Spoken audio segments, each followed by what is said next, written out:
Everyone to tonight's meeting. This is the Town Council meeting for Monday, April 12th, 2021. And I am calling this meeting to order. The first thing on the agenda tonight is a moment of silence. I just want to mention a couple of people that I'd like to lift up this evening. One is Carol Richardson, who passed away in her home on Baltimore Street on March 17th. And we want to offer our condolences to her wife, Carolyn Morrissey, and of course her family. Nate, I know she was your next door neighbor, and you knew her and knew Carol and Carolyn, and you asked to maybe say a few words about Carol. Yeah, thank you. Can you hear me better now than from earlier? We can hear you fine. It's still not synced with your head. Okay. All right. I'm going to stop my video. Okay. Okay. Yeah. So thanks, Tracy, for the opportunity to just say a few brief words about Carol. So Carol was our friend and neighbor. Our family didn't really have the opportunity to get to know her super well before she started her battle with MSA, which is multiple system atrophy, was what she ultimately passed from. But her sickness brought us a lot closer to her and her loving partner, Carolyn, as you mentioned, Carolyn Morrissey. One thing we know for sure is that Carol was both a fighter, but also a gentle spirit. She really loved flowers. She loved painting and animals, and particularly their dog Bear. She was always outside with her, just kind of hanging out with her dog and loved Bear. She also enjoyed our chickens. We kind of went together in on getting the chickens that we recently got for our family. And she was able to watch them grow from day-old hatchlings to egg-producing hens. And our daughters were so very excited to give Carol her first egg. And she was very happy about that, which was really nice to see. But really, there's so much more that could be said about Carol. But I think the lasting impression that she'll have made on me and our family, and I'm sure many others who know her, who are either in this council meeting today or not, just throughout our community, is that she and Carolyn had such a strong love for one another. It was inspiring and beautiful to see. So I just wanted to say a few of those words just in remembrance of her. So thank you. Thank you, Nate. I'd also want to lift up Gloria Capon and her siblings and her extensive family. Gloria lost her mother, Angelina Emanuel, on March 16th. Angelina was 93, and she was a resident of Kensington Park. So she was, Gloria had her mother at her home often, and I had the opportunity to meet her on multiple occasions. So I know Gloria and her family are going to miss Angelina quite a bit. So just keep them in our thoughts and prayers as well. Is there anyone else who'd like to lift someone up tonight?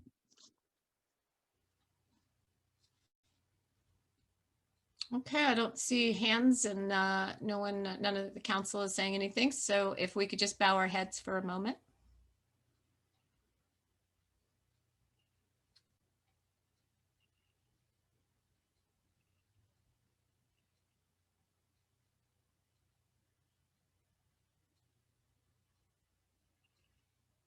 Okay, thank you very much. And we'll be moving on. The next item on the agenda is the approval of the minutes for the March 8th meeting. Council, I know you all received the minutes, the draft, and Connor, I believe you made a couple of edits. So that no one objected to. So we will need a motion to approve. So thank you, Mayor Tracy. I would move that we accept the minutes from the March 8th, 2021 Town Council meeting. Okay, is there a second? Darren? Okay, thank you. All those in favor, say aye. Aye. Aye. All right, thank you very much. Nate, just so you know, we did lose your face. I'm not sure you meant to do that or just your video. Yeah, I turned it off and then I turned it back on and it doesn't seem to be working too well. Okay, well, we'll Sorry just about the your computer troubles. lovely voice. Okay, it's I'll try fine. to keep it on. If it pops back on, let me know. Okay, thank you. Thank you. All right, so the next item is an announcement regarding our June 7th town election. We do have 3 candidates who have filed, incumbents Darren Bartram and Connor Crimmins and Tim Willard, who's actually on the call tonight. Nice seeing you, Tim. So we will have an election, of course, this year, and it will be other people have an opportunity to put in to file a certificate of nomination. They have until May 10th at 4 p.m. And we will have a candidates forum virtual on May 24th at 7 o'clock. And then just so be sure, candidates, to put that on your calendars, the May 24th. And we will be doing a journal that'll allow each candidate to have a write-up about themselves. We have to turn that around pretty quickly after the 10th. So your due date for your write-up will be May 12th. So be sure to put that down. Since you've already filed, you should be able to write something up about yourself already. So, and why you run. And that will be mailed, of course, to all the residents in the town and digitally as well. Okay, so is there any questions about the election before we move on? I think I can be more succinct in the written word than the spoken word, but is there a word limit, word count for each of the candidates? Well, I would say at this point, probably a page would be, if we are inundated by multiple candidates, then maybe we'll have to shorten you to half a page, depending on the size journal, but I think probably a page would be fine. Great, thanks. Mm-hmm. A little dot on my screen. Okay, and any other questions? Yes, Mayor Furman, I do. Okay, Joe Campbell, not on my screen, so go ahead, Joe. Just curious. You have your ear to the ground in town politics pretty closely. I just wonder if you have a sense of whether the field will be 3 or is it going to be likely to be larger? I know you're not predicting here, just sort of giving a sense of what the field might look like in a couple months' time, or less than 2 months, actually. I do not know of anyone else who has been, no one has talked to me about the possibility of running, so no. Okay. And what is election day again? The election day is the first Monday in June, which is the 5th, is that right? 7th. 7th? 7th. It's always the first Monday of June. For sure, I just didn't know which day that was. Thank you, Mayor Furman. You're welcome. Okay, so moving on. To the mayor proclamation, which I will read, but Connor, would you like to introduce this agenda item? Yes, thank you. So over the course of the last, a little over a year, myself, Mayor Furman, and Councilmember Hilzayat have had an opportunity to work fairly closely with Helen Wilkes around the issue of the local advisory panel for our historic district. And in doing that, and also working with Helen on my own project, my own home project within the historic district, I got a deep appreciation for her historic preservation zeal and how much effort she put into it, but also how long she has been advocating for our historic district here in the town and across Montgomery County, and talking with several other people who I want to acknowledge, Mayor Tracy and Julie O'Malley and Steve Cohen from the Kensington Historical Society. They helped provide some other context. And so as it happened, because I have been working on historic preservation issues, both for myself and on behalf of the town, I got the email announcement from Montgomery County Historic Preservation, Inc. that they were, the nominations were open and they were looking for people to put forth members of their community. And right away, I thought of Helen, and I was able to get with Julie O'Malley and Steve Cohen and Mayor Tracy to get some of the history that I didn't have from before I lived here. And we submitted that nomination unbeknownst to Helen. And we were very, very pleased to hear recently that she was selected to receive the Wayne Goldstein Award for Preservation Advocacy on behalf of the town of Kensington and the Kensington Historic District. So with that, a huge round of applause and congratulations to Helen. This is decades of hard work that oftentimes goes unrecognized, and this was our small opportunity to try and get that work recognized, and I'm just so pleased that you were selected.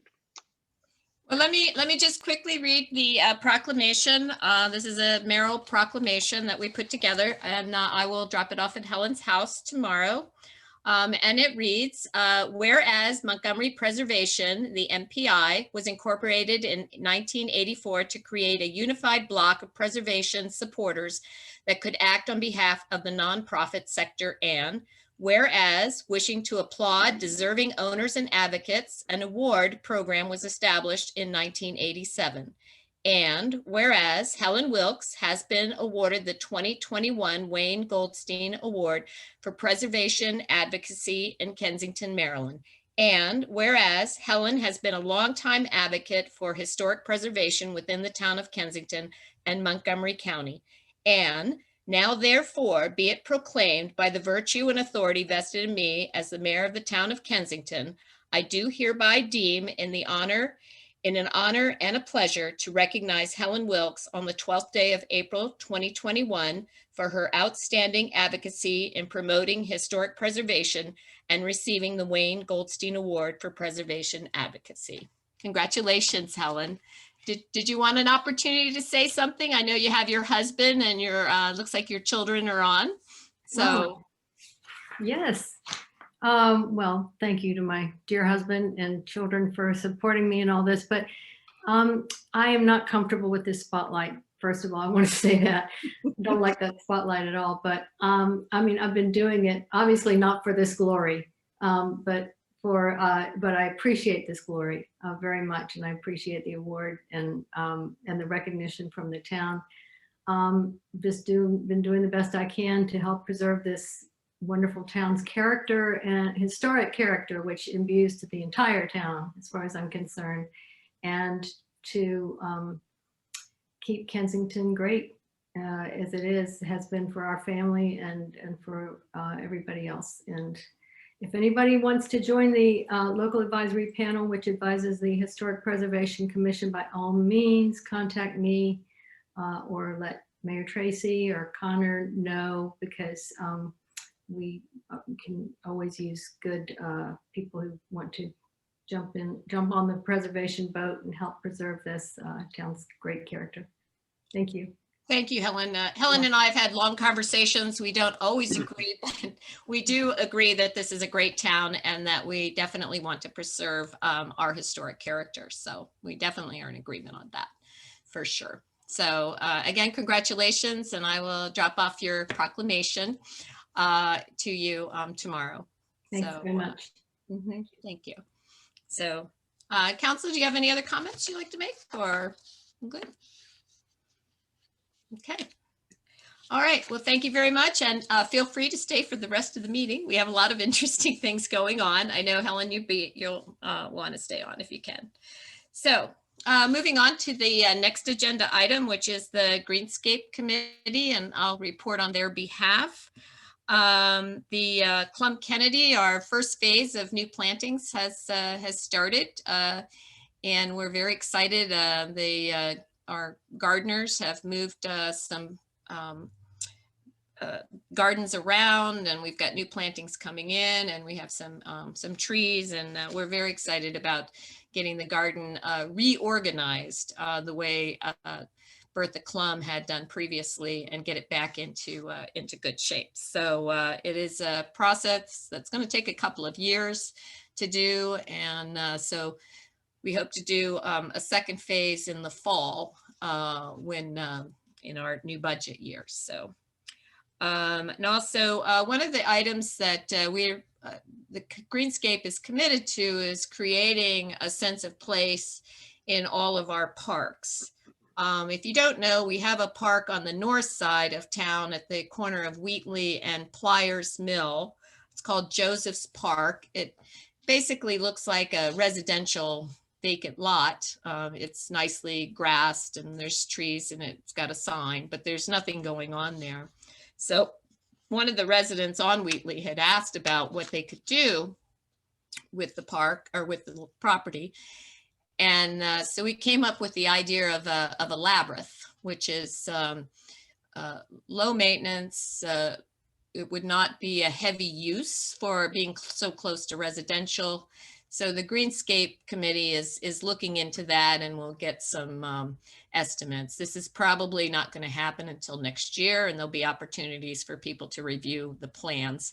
But that is, the direction in which the Greenscape Committee is drawn to, and we will definitely talk to the neighbors on Wheatley, St. Paul Street, and the ones nearby to make sure that they're comfortable with the use of that property. So I think that's the major things for the Greenscape Committee.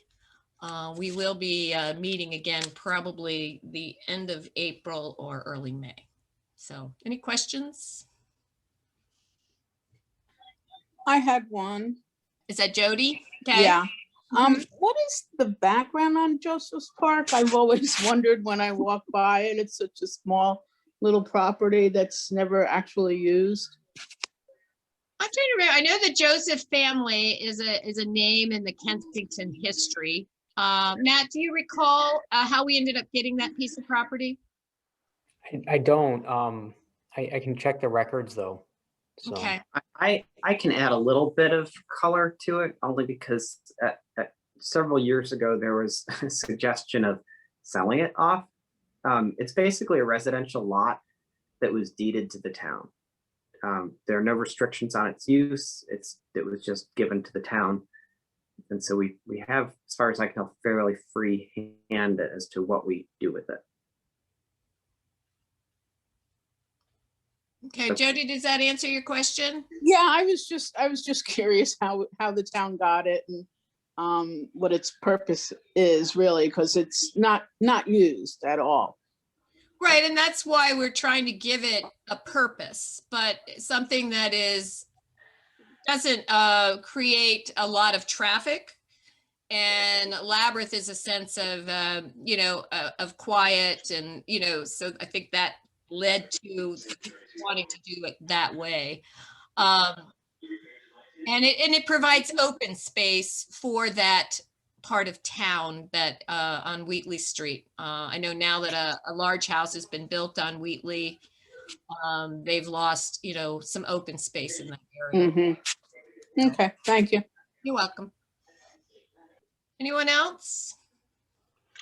Now, I will just say, as a nearby resident to said park, and I just applaud the Greenscape, because that was something that we had a challenge with a couple of years ago, was finding an identity for every park. And it's not just that it's a small residential lot, it sits 100 feet from St. Paul Park, right? Which is our big, gem in the crown park for everything. So it was always kind of the little sibling in the shadows, and we didn't know what to do with it. And I think this is a great suggestion, because it gives a quiet, reflective park on the north side and gives it a separate identity, other than where maybe my kids cut through to get to the Dworkin's house.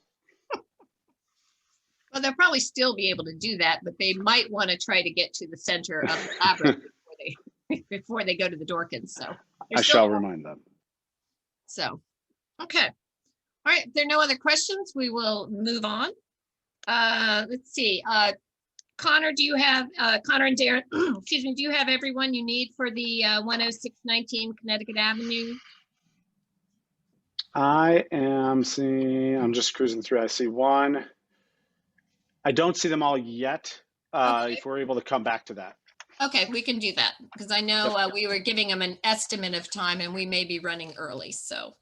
Yep. All right, so we're gonna go ahead, because we'll need them for number 5 as well. We're going to go ahead and move down from the town manager and staff. So Matt? Sure. I just wanted to update the mayor and council that we received 11 bids for the veranda and parapet repairs today. We're going to pass it along to our engineer to review the bids, and then they'll make a recommendation to the mayor and council to award. They were kind of all over the board, so just need to make sure everything's there that we requested within the engineering plans. We have, the town attorney and I are working on an RFP for some bridge repair work. The town maintains 3 bridges in Kensington, one on Kensington Parkway, one on Kent Street, and one on Frederick Avenue. They're in need of some minor repairs for the most part, except for Kensington Parkway. A little more major work there. So we should have that RFP maybe by the next council meeting for their your approval. We also met with a hydraulics engineer with the state of Maryland 2 weeks ago. We began drafting an RFP for a storm drain analysis. This will review our existing storm drain capacity and allow us to put an RFP out for an engineering firm that will guide us on any recommendations moving forward. An update from the last council meeting, 10112 Kensington Parkway had applied for a variance before the council. We met with the architect, our building inspector, and I met with the architect, and we were able to resolve their issues. They are going to amend the existing drawings so a variance is no longer needed. They're going to bring in the side porch and bring in the rear porch just slightly to stay within the setbacks. So a variance is no longer needed for that property. I'm going to skip number 5 because Nate is here. Kensington Historical Society. We issued last year in the budget, we issued an $8,000 grant to the Kensington Historical Society for them to hire an executive director. They hired an executive director and she resigned earlier this year. And KHS has requested to use the remaining funds to purchase equipment, including a new laptop, printer, and scanner. Since the council awarded the grant for administrative services, I just wanted to get the council's approval before we said it was okay for them to use the remaining funds for equipment. So I don't know if there's any concerns there for the council. I don't see Steve Cohen on the call. There's a person in the waiting room, Matt. I don't know if you can, she had been. I just let her back in. That's fine. Okay, just wanted to make sure. I know you're multitasking here. Yeah. I'm sorry, could you just repeat what kind of equipment did they want to purchase? They wanted to purchase a new computer, a scanner, and a printer with the remaining funds. There's about $4,400 remaining from the $8,000 grant in the current fiscal year. Okay. And just for the record, they did request an additional $8,000 grant for FY22, so they can go out and hire another executive director. Okay. Well, I don't think they're planning on spending $4,400 on a printer and a computer. So I have no problem with them using the funds for that. Council? Any objections? No objection for me. Okay. Oh, that's fine with me. Nope. Yep. Bridget, you good? Okay, let KHS know that that's, Okay. that's fine. All right, and then just back to number 5, if Councilmember Engel wants to add anything, we are working on the BPPA grant. It's an application to draw awareness for pedestrian and bicycle safety within not only Kensington, but the within a half-mile radius, which would include Kengar. We hope to have that grant completed within the next week or two. And I don't know if Councilmember Engel wants to add anything to that. Yeah, thanks, Matt. Maybe just very briefly. So this was one of the recommendations of the working group, one of the immediate recommendations made by the working group to apply for the Transportation Land Use Connections Grant from MCOG, Metropolitan Washington Council of Governments. And that was to help study the way to transform and improve pedestrian and bicycling along the Connecticut Avenue corridor. But this was a complementary grant, or excuse me, a complementary application that would be to designate basically the town as a bicycling and pedestrian priority area, which essentially gives it more attention and more focus for coordinating and collaborating with the state, particularly SHA and the county. And this kind of goes hand in hand with the grant. It doesn't mean if we don't get the grant, which we'll find out We'll find out about that in a couple of weeks. It doesn't mean that we can't still be a state designated priority area, but one would feed into the other. But for those that don't know, we already are a bicycling and pedestrian priority area for the county. This would kind of elevate that to the state level. We're tempering our expectations because the state does not approve a lot of these, but we think we have a good application, and we'll see. We'll see what we can do. If we don't get it this year, we'll try again next year. But that's the grant will be, or excuse me, the application will be submitted by the end of April, and we'll find out a couple of months after. That's very exciting. Yeah, thank you very much. Okay, well, let's see. Let's go back up in the agenda and get a couple of council reports if we're still not ready for 4 and 5. Darren, do you have anything you want to report? No, traffic's got a meeting coming up. Is that correct? Yeah, that's the only thing I would highlight is that next on the April 20th at 7 p.m. we have a traffic committee scheduled. It's been about a year since we have met because Bridget and I solved all of the traffic problems in town through the pandemic. But now that we're coming out of it, I thought it would be good to sort of get reacquainted. We're going to, I know the agenda will have discussion of implementing a 20-mile-per-hour speed limit throughout town. Connor will probably cover this in a little more detail, but I think this is a good place for us to strategize about how to justify or how to get up more support for the always stop sign at St. Paul and Metropolitan. We'll update on various petitions that might have been that were outstanding, but so hopefully it won't be a long meeting, but I think it's important to get back together.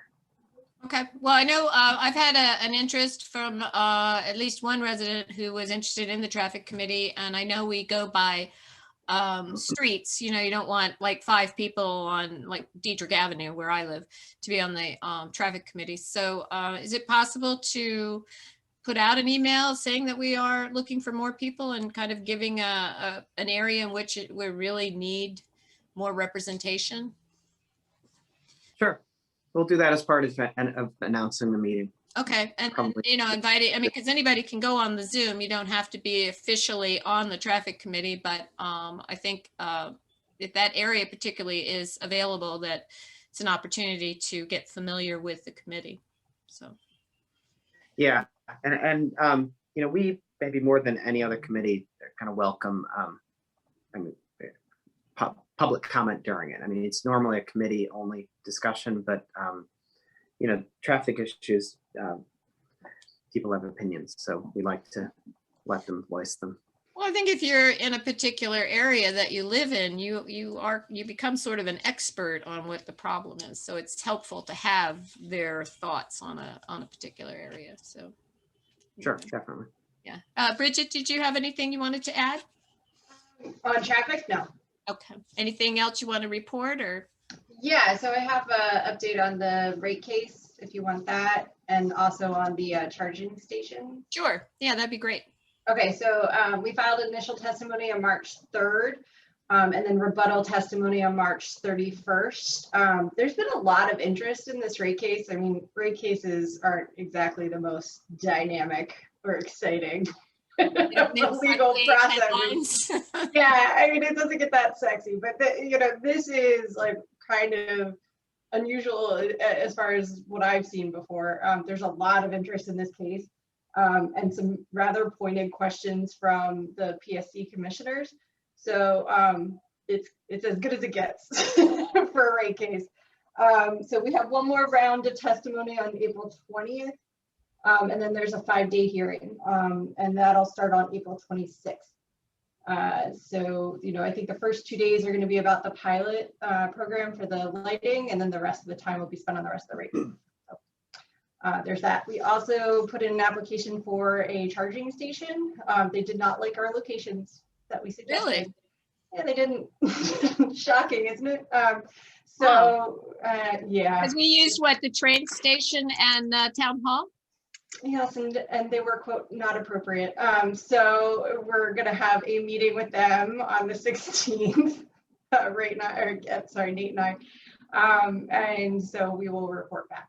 What do you know what they consider appropriate? I mean, just more activity? Is that? I don't know. Okay, well, it's I fine. don't know. I thought it was a little fishy myself, but you know, Okay. I'm gonna play ball.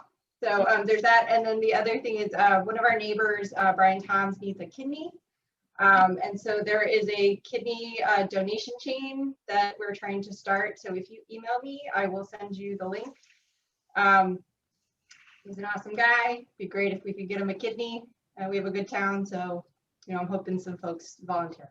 Have you put something out on the listserv or?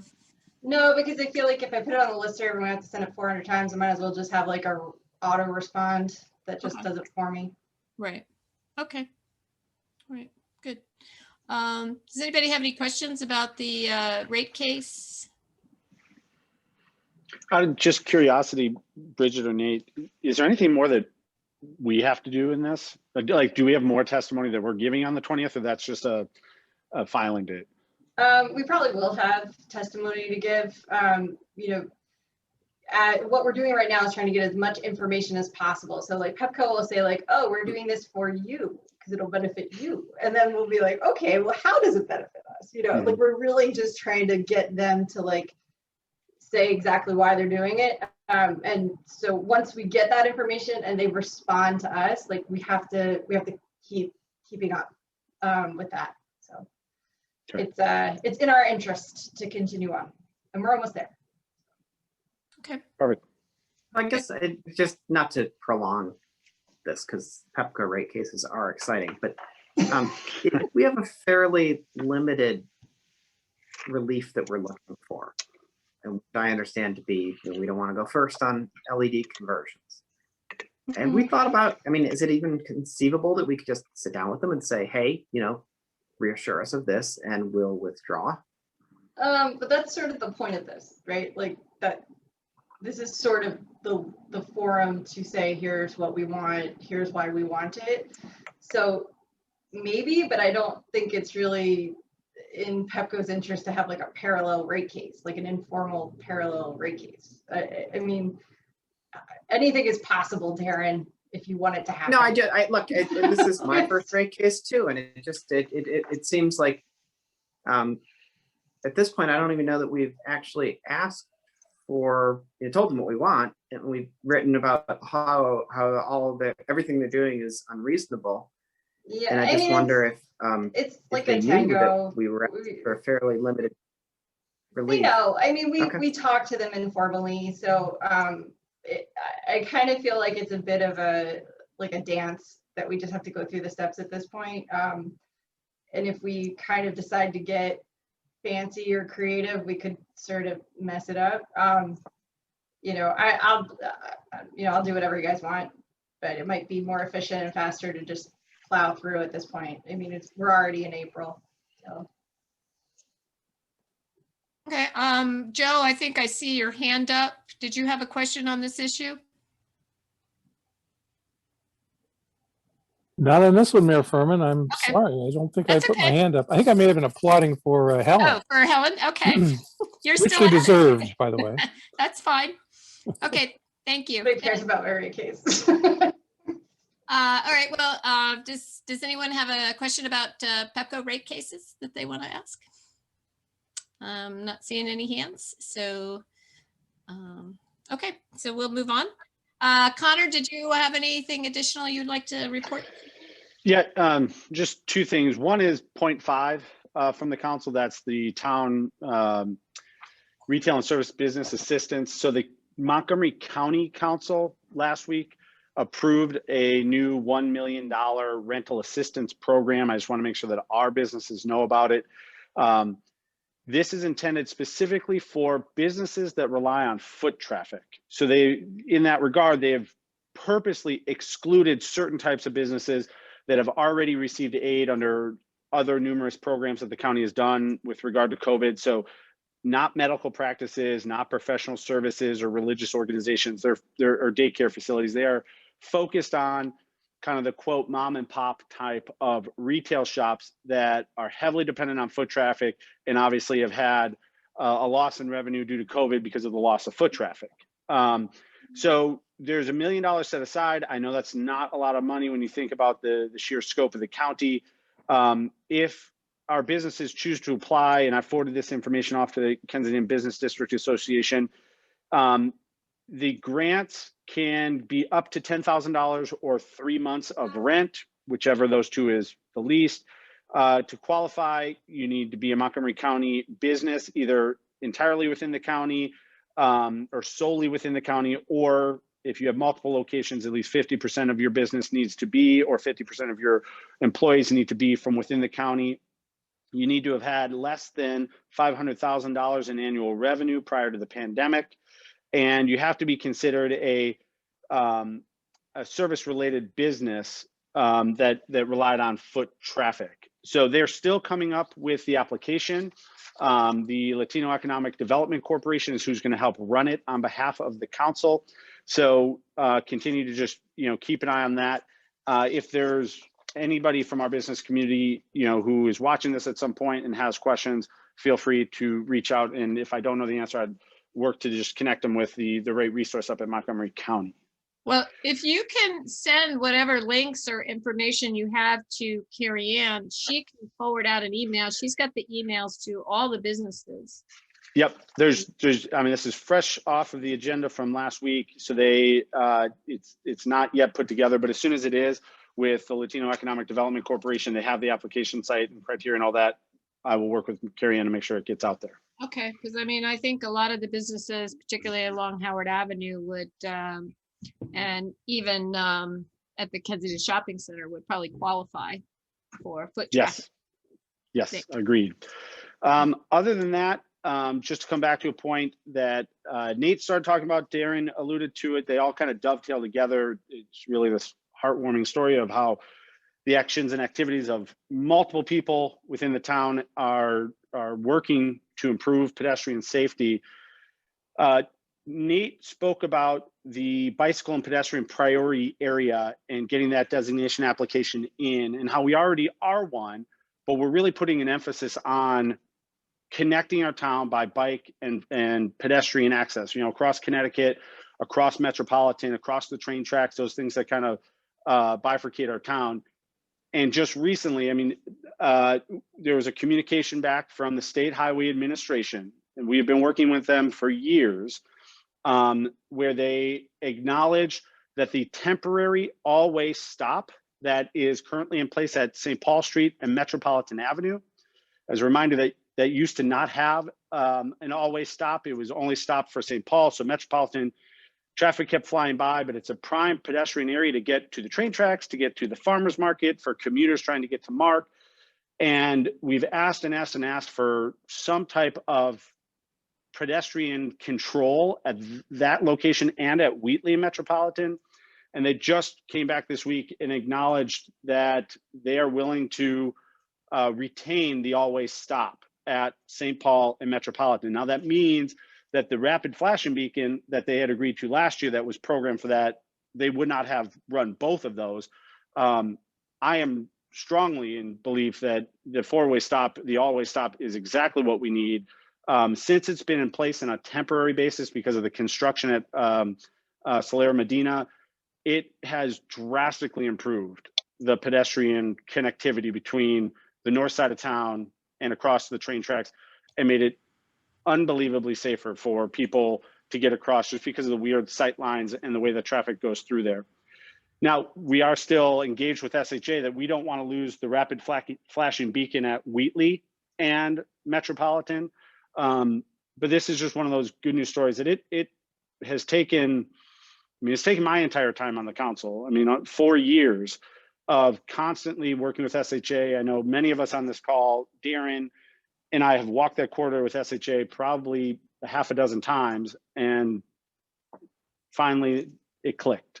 So not to say we're going to give up, because until I see that permanently there, I will continue to be a squeaky wheel. But I want to thank yourself, Mayor Tracy, Darren, everybody who's worked to help get SHA to come around on this issue. Yeah, I mean, you're right, DeConnor. We've been promised things before and they seem to either get postponed or, but we seem to have finally gotten the attention. So this is indeed good news. They are also now studying the crossings on University Boulevard, which is also good news. I'm not sure how easily they're going to solve that. Nate and I were on that call. Darren, I believe you were on that call as well. But they're going to see what they can do. We're hoping that maybe instead of a 6-lane highway on certain parts of University, maybe it'll go down to a 4-lane, and then we can have some bike lanes there. So we'll see. We'll see what they come back with. So that's very exciting, and maybe by the fall, we'll have an idea of what they're thinking about. So, does anybody have any questions regarding the addition of what Councilmember Crimmins had to say? Okay, I just have a couple little of announcements, and then hopefully the people from 10619 are ready to go. I just wanted to make sure everybody knew that Nicole Bruget, who did the murals for Clump Kennedy and the Summit Avenue Bridge and the Jubilee, the butterflies, won the mural competition for the Montgomery County Planning and Parks building in Wheaton. So this is indeed exciting. So she's going to have a very busy summer because we hope to have her do a mural here in Kensington as well. And so congratulations to Nicole. She's an extremely talented artist, and we're very fortunate to have her in the now her studio here is now on Howard Avenue. So excited that she's now has a business here in the town. Let's see, one of the other, we finally did meet up with Mr. Gregg at his new, his statue there in Reinhardt Park. Thank you, Jason Swain, who organized that as a surprise. And so we'll have pictures of Mr. Gregg in our next journal edition. That was back at the end of March, and he was indeed surprised, and he, except for being a little shorter, he had hoped for, he did agree that it looked a lot like him. So he was very pleased. So, so I'm happy we were able to do that for him. I believe, Joe, you had a question, is that right? Can we go public appearances? I have a few questions. Yeah, I was hoping, Mayor Furman, we might go to the public appearances before we go to the Well, let me but it's your meeting, so. Okay, well, let me see if Connor has everyone present yet. They're ready to go, but you set the agenda. I think they'll be fine either way, ma'am. Okay, well, then let's go on down to public appearances, and since we're there, and make sure I checked off everything here, and then we'll go back up to the 10619 after public appearances. So, Joe, can I assume you have something you'd like to bring up that's not on the agenda? Sure, and I just wanted to mention that here on the south side of town, where we already miss our council member pro tem, who rather unceremoniously departed the south side and is clearly getting back into the north side scene, calling north side parks the gems and the crown or something like that. And, you know what the north side park gets? My kids out of the house, Mr. Campbell. And I know of at least one south side family that is very grateful that we left when we did, because they needed to start their project. Anyway, I see it's hard to give you a compliment there, Councilmember Crimmins, but nonetheless, you served the South Side well in your brief time here, and I do know your family found the parks on the South Side quite great, and I'm sure you missed the vantage point that you had from your residence there, your temporary residence, for the illegal left turns being made onto Kensington or onto Kent Street and other such attractions of the South Side. So anyway, in your election campaign, we hope to see you around again on the South Side. Undoubtedly. And also the vantage point, you guys have amazing sunsets up on that hill. Yeah, South Side is a wonderful part of town. Hope you come back. Mayor Tracy, I just have a couple questions related to the town and staff report. The grant that we are seeking for the bicycling and pedestrian attention raising effort. How much is that grant for? And I think we'll know in a couple of months, you said? I'm going to let Nate answer that question since he's the one applying for it in his committee. So Nate? Yeah, thanks. Thanks, Joe. It's two different things. So the grant was the Transportation Land Use Connections MCOG, MWCOG, or COG, I guess is what it goes by. That was we requested $60,000 for a planning study. And that we will know if we got in about 2 weeks. What I was talking about, though, mostly today was about the designation for a pedestrian or bicycling and pedestrian priority area. That does not come with funding. It's just a designation by SHA and the state to prioritize our half-mile radius as for pedestrian and bicycling improvements. It could lead to things like different design standards or things that make kind of grease the skids a little bit, because it is one of the priority areas to make it make pedestrian improvements and bicycling improvements much more seamless. Hope that answers your question. No, it does. Thank you. So it doesn't designate any particular area of town as a priority area. It makes the whole town a priority area. Well, which may have some it's essentially a add-ons later. half-mile radius, right? So, yeah, it's essentially a half-mile radius that we are centering at Howard and Connecticut, because we want to make sure to include Kengar for the connectivity with that neighborhood. But I think, Matt, correct me if I'm wrong, it should encapsulate most of the town, right? That half mile? Mm-hmm. For the most part, yeah. The areas that we're looking at that are predominantly within the recommendations of the working group, it will address, so. Okay, thanks. Matt, I was wondering if you might elaborate briefly on the bridge repairs you talked about for the south side of town, and what kind of disruption we might be facing in terms of the construction causing some delays or detours or something when this all begins? So Montgomery County has a third-party engineering firm that evaluates our bridge structures every other year. The most recent report recommended some repairs. We're looking to put together a contract to make all the repairs at one time. In addition to, everyone that lives on that side of town is aware that there's some flooding issues by Kensington Cabin Park, and that bridge is experiencing some erosion issues that we want to address now instead of waiting until the next report. So we're going to include that as well. As for disruption, I don't know at this moment. We don't even have the RFP written, but we'll provide additional information once we have more information. So.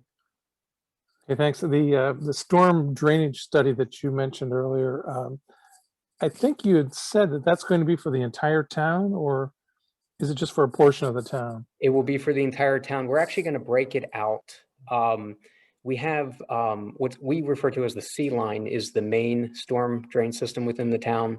So we're actually going to separate that out from the rest of the system because that has issues directly related to the State Highway Administration and Connecticut Avenues. It's a shared system, but the evaluation will be for the entire network. Okay, thanks. And finally, what happened to Town Hall? Can you tell me again, or tell us again what happened to Town Hall that was flooded out a few months ago? Was that essentially? You're talking about the portico or the? Yeah.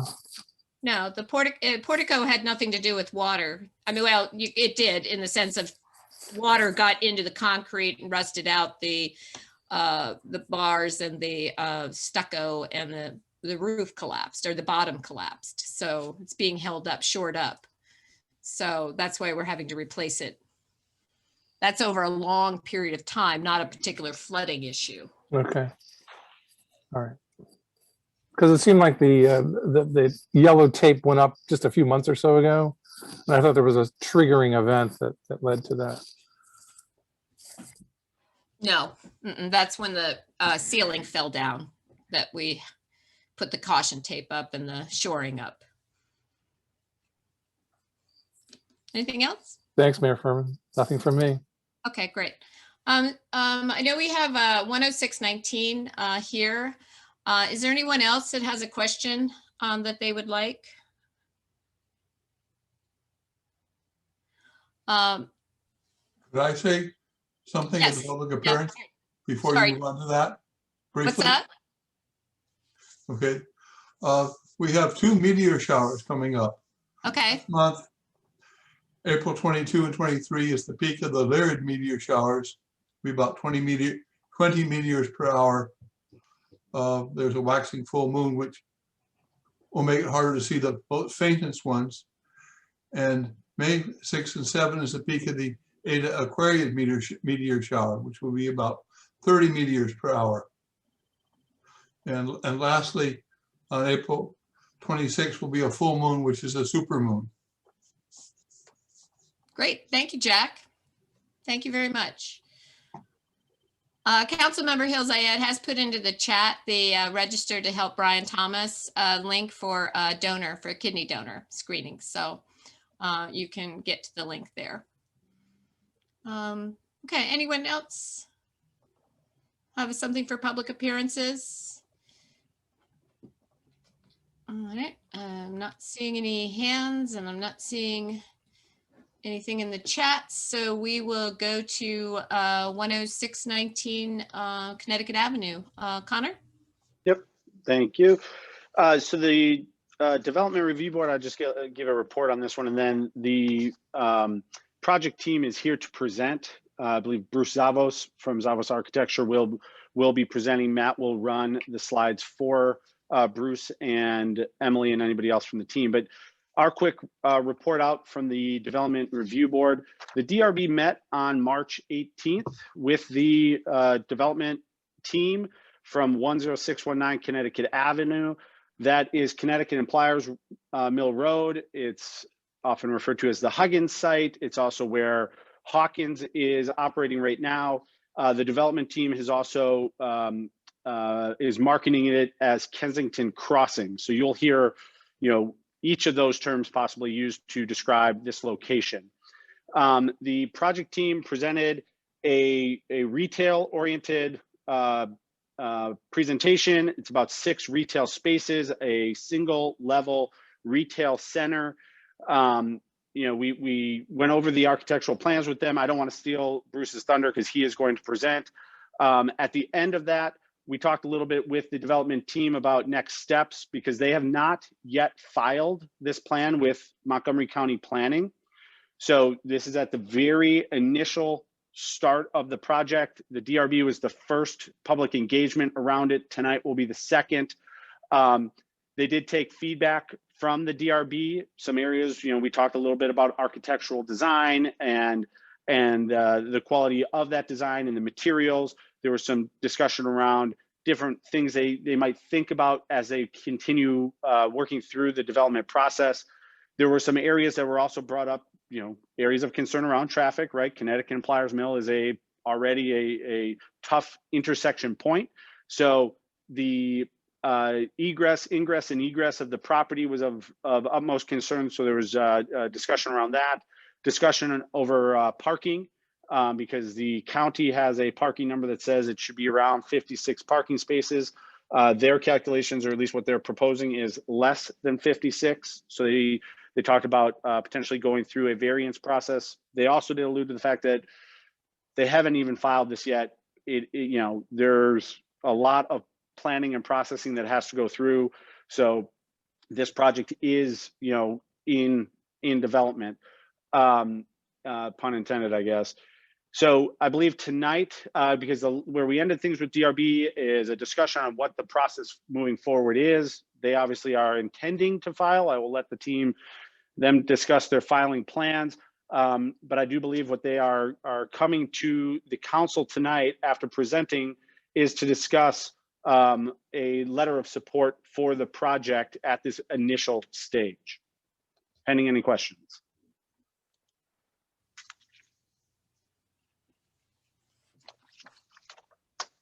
See any questions coming from the council? So we will open it up to the public for questions after the presentation. So I guess Bruce, I guess you could get started. Sure. Michael, did you want to say any preliminary opening remarks? I defer to you. Very good. We appreciate that. We want to thank the mayor and council for meeting with us tonight to review this project. We had a very productive meeting with the DRB, and I'll discuss the comments that they provided us with and how we're going to respond to them accordingly. So Matt, I understand you're going to be handling the slides, so we can go in the order that I saw them. So the first one is an overall site plan. If you could pull that up. Did we lose Matt? There he is. There he is. So this is the overall site plan. To the left, obviously, is Connecticut Avenue. To the north is Pliers Mill. We have basically a bifurcated floor plan, two parts. One about 5,500, one about 6,000 square feet. We have, and to take it back a step back, this is the culmination of many meetings with the development team and with the leasing agent to come up with this proposal. You can see that we have the parking is in the rear of the site, let's say the east part of the site. We wanted to make sure that people using the facility, using the retail space, would be able to go from their parking to what we consider the front of the building facing Connecticut and Pliers Mill. So you can see in the middle, it's almost like a dumbbell. It's a connector piece from the parking area in the back to the area in the front of the building. You can also see on this site plan that we have a right in, right out onto Connecticut Avenue. If you recall, currently, I believe there are 4 ingress egress to the site. We're eliminating 3, keeping 1, which is the furthest south on Connecticut Avenue. We've had some preliminary discussions with the State Highway Administration. They seemed to prefer this arrangement where we were eliminating the other 3, keeping this one, again, further south on the property. It is also a potential that we will have a bank on the south side, and you can see in the parking area that we have a teller's window and drive-through. In our DRB discussion, we had a number of comments about stacking abilities, and we are, again, exploring those. But currently, we meet the minimum requirements. I believe there are 3 or 4 stacking possibilities. There was some concern. Bruce, go ahead. Hey, Bruce, sorry to interject. Could Sure. you just define stacking for people? Oh, I'm sorry. When you come up to the teller window, it's the cars behind you. So you can see, again, I can't use my mouse here, but Matt, maybe I can use you. There you go. If you come down, you can see if you come down south, there we go. You can see the drive-through. We've got that, again, segmented off from the rest of the parking area. So where that arrow is the stacking. Where the rectangle is above that is the actual drive-through. There was some concern about potential stacking on Connecticut Avenue, and that's something we will explore a little bit more. From our civil engineer, he did not consider that to be a major impact as they've done multiple banks. And again, the 3 or 4 stacking requirements usually take care of the banking a retail customer. Now that we're in a little bit closer, Matt, can you slide down just a little bit on there? I'm sorry, go north. Okay, you can see very clearly again, sort of that dumbbell where we have a connector piece between the parking in the rear and the retail frontage along Connecticut and Pliers Mill. Talking about, again, ingress egress, we originally had proposed coming out on Pliers Mill, where you can see the 3 trees, but we are in negotiation with the adjacent property owner to be able to go through their parking area and come out on, I believe that's Magnolia. We're still in discussions with them about doing that. And again, that was something that we discussed in the DRB. We know it's complicated, it's difficult, the traffic patterns around there, but of all the available solutions, this one seemed to have the least impact. So one clarification, Sure. it would be to come through the 7-Eleven Baskin Robbins parking lot and exit on Metropolitan. Thank you, I'm sorry. Okay, let's go to the next slide, Matt. This is a rendered site plan. You can see again, this is a better view. The white is the roofs of the retail center. We had some discussions about right now, we're not showing any mechanical equipment or screening on the top, which we will be looking at doing. Obviously, we're not at that stage yet where we know what kind of mechanical systems will be sitting on top of that roof. We did discuss potential using a little more sustainable design approach for the roof, perhaps a green roof. Again, that may be something that we will look at. Also, the potential of putting photovoltaics up on the roof as well. That's, again, something that we will explore. I think now, Matt, do you have control of the video that we've done for this, that you can, because we can go take a look at the elevations, but the video that we did is much clearer and a much better communication tool about what the design intent is, how it will impact Connecticut Avenue and Pliers Mill. One other thing in the DRB that we talked about, right now we're showing our tree line and a potential planter set back from the curb. There was a discussion that we had again with DRB that it would be better for us to have some sort of buffer, a grass strip, move the trees out closer to Connecticut Avenue and Pliers Mill, creating a better walkway area to energize the streetscape. We need to reserve about 10 feet for potential right turn lane or bike lanes that could occur in the future. So we can accommodate that comment by the DRB. Matthew, are you going to be able to run the video?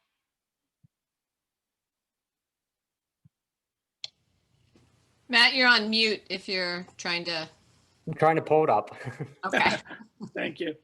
Don't fret, Matt. I had to do this in DRB, and I know you're completely disjointed between 3 screens. There you go. So just for clarity, Bruce, so it's because you have to, the lanes are going to have to be reserved, the space reserved for future. It would be, you know, to put trees in now only to have them removed later. Is that the concern, or? Well, that was the concern. I mean, we talked about a grassy strip there as well, which obviously would be less impactful if we have to use it at some point in the future. But that's something that we're discussing with our civil engineer and ownership. From my perspective, it would be nice to have the trees closer as a buffer along Connecticut Avenue, creating a more secluded area. Obviously, Connecticut Avenue has a lot of traffic. Don't need to remind people of that. But by creating that buffer along there, 1, gives you physical protection, but 2, I think will, again, help energize the streetscape. Right. Yeah. Trees take a real beating if they're too close to the street because they get all that salt and just terrible. Agreed. Well, you can see from the video that Matt has been able to pull up, we have the trees set back and we have seating areas and planter boxes. Again, that strip in the front where you see the person walking is that 10-foot reserved area. The building is right now envisioned as brick throughout with aluminum storefront, as you can see here. This is the rear going through the parking area. Again, we wanted to make that connector piece very encouraging for people to move through, and that's exactly what we're doing. One of the things that we had discussed, again, with DRB is the potential of putting some sort of covering over that connector piece, which is something that we will definitely take a look at. I think it was a good suggestion. Here we are going down South Connecticut Avenue, and there's your right in, right out. On the left would be the potential bank site that we have discussed. And there's the drive-through.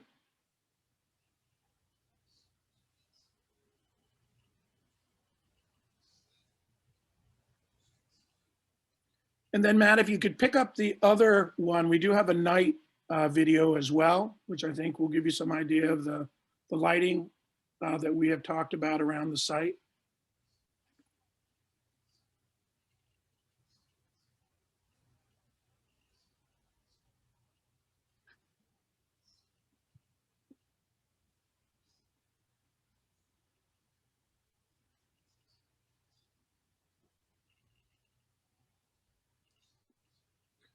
one thing I could interject now too is tip of the hat to ownership, because they've basically given us the potential of making sure that whatever we design is acceptable and purposeful for the city, for the town of Kensington.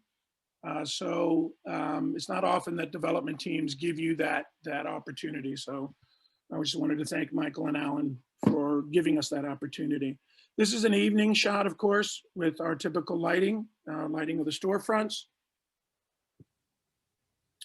We also talked about, again, on the DRB of increasing the amount of greenery as we can, and we'll, again, take a look at that. There's our connector piece again with our outdoor seating.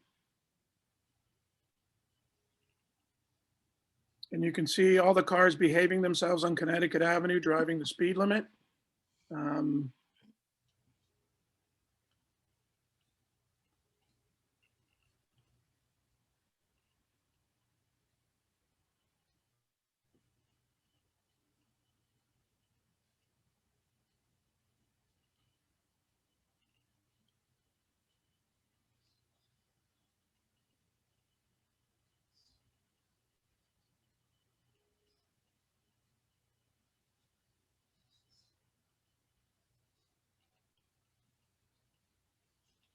And right now the potential is for 6 tenants.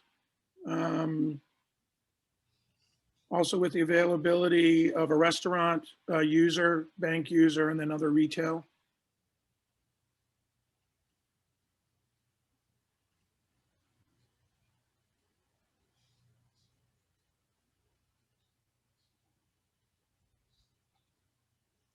So obviously there is there's a curb. It's hard to see Yes. in this. It makes it look like the cars could literally just sway over into the space, but there would be a Correct. curb. Yes, absolutely. There's a curb. I mean, at this scale, it's hard to see. Right. That's And where we no one's forcing you to walk that close to the street. You actually have the option of walking closer to the building. Is that correct? Correct. But the idea of being able to move that closer to Connecticut Avenue, we would think the planners would be not permanent. There'd be portable planners. So if we have to move that back in sometime in the future, again, I'm not a landscape architect. If we need to keep the trees pulled back, but we could do some sort of, again, grassy strip or some sort of change in paving, or even bollards or something along there to give you a protection from Connecticut Avenue. I know if I was sitting out there and the traffic's kind of swooshing by, I would not want to be walking along that area that we currently show. I would be wanting to walk on the other side of the planter boxes. Yeah, bollards are and planting boxes pulled out is definitely a good option. Thank you. Yeah. Yep. So Matt, you want to go back to the 2D? Okay, there we go. So that gives you a better idea of everything that's going on the site. We have elevations, but I think the video is much stronger. Shown there, we've got some basic tenant space layouts already working through. Elevations, again, don't really show exactly as that video does, but for people that like 2 dimensions, here we go. And I think, is that the last one? Here's some renderings that we've done, but again, all were captured on the video. So I think I've kind of given an overview of this. We've had some discussions about the intensity of the development. Obviously, we're significantly under the FAR. There is a potential for future development, but again, that's in the future. So with that, I've kind of given you the overview of the project and open for questions and comments. Bruce, this is Connor. Do you all have a tentative timeline? Have you guys just talked about when you may be filing? Still a little bit up in the air. Hopefully with a positive, response from mayor and council. Obviously taking the next steps to start concept plans and whatever with park and planning. So I would say sort of ASAP, unless I'm misreading something. Michael, you want to? That's right. We get support from council. we are ready to begin the process, put our team together, architect, engineer, Bruce, his team, and move forward as quickly as we can. We've had, I'll make one, I think, important comment. We've had significant interest from quality tenants. So our goal is to bring to Kensington some real solid, diverse services and food that we understand is the goal really of the town. And we've been fortunate to get that kind of interest right now. And once we have a better sense as to the timing, because as you know, tenants want to know, well, when can we move in and open? So we have a number of steps to take before we get there. And we're looking for your support so we can move to park and planning. Connor, do you have any further questions or comments before we open it to the rest of the council? I realized I was on mute. Thank you. In the chat for everybody, I did put a link to the town's redevelopment webpage. All of the videos you just saw, the documents that were reviewed, the DRB questionnaire that was filled out by the developer team are all on our town's website. They're the very first project at the top. Every other project that has come through the DRB process is also on that page. So it's a great resource. But I put that into the chat if anybody wants to download these, take a look at them more. But at this time, unless there are specific questions of our DRB meeting, I'd love to hear from the public and give them a chance. The one thing I would say is, because this always comes up, it came up in the DRB, kind of what are the other opportunities for public engagement?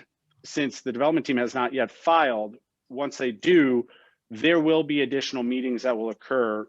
We envision, several additional development review board meetings, which are always open to the public. If and when the project shifts, if it changes much, we will invite the development team back to another town council meeting just to present it. But they will also have public meetings that they will be hosting.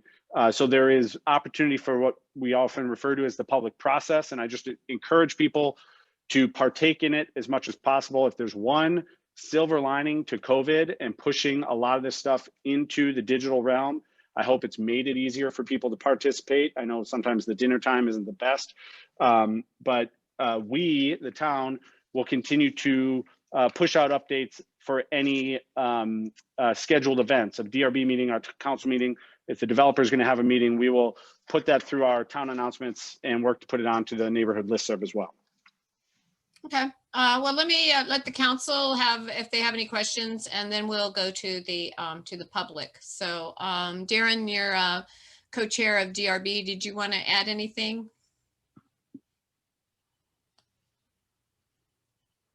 No, I thought I've seen this before. I think it's, I'd love to see it filed so we can make sure we are commenting on what is on file.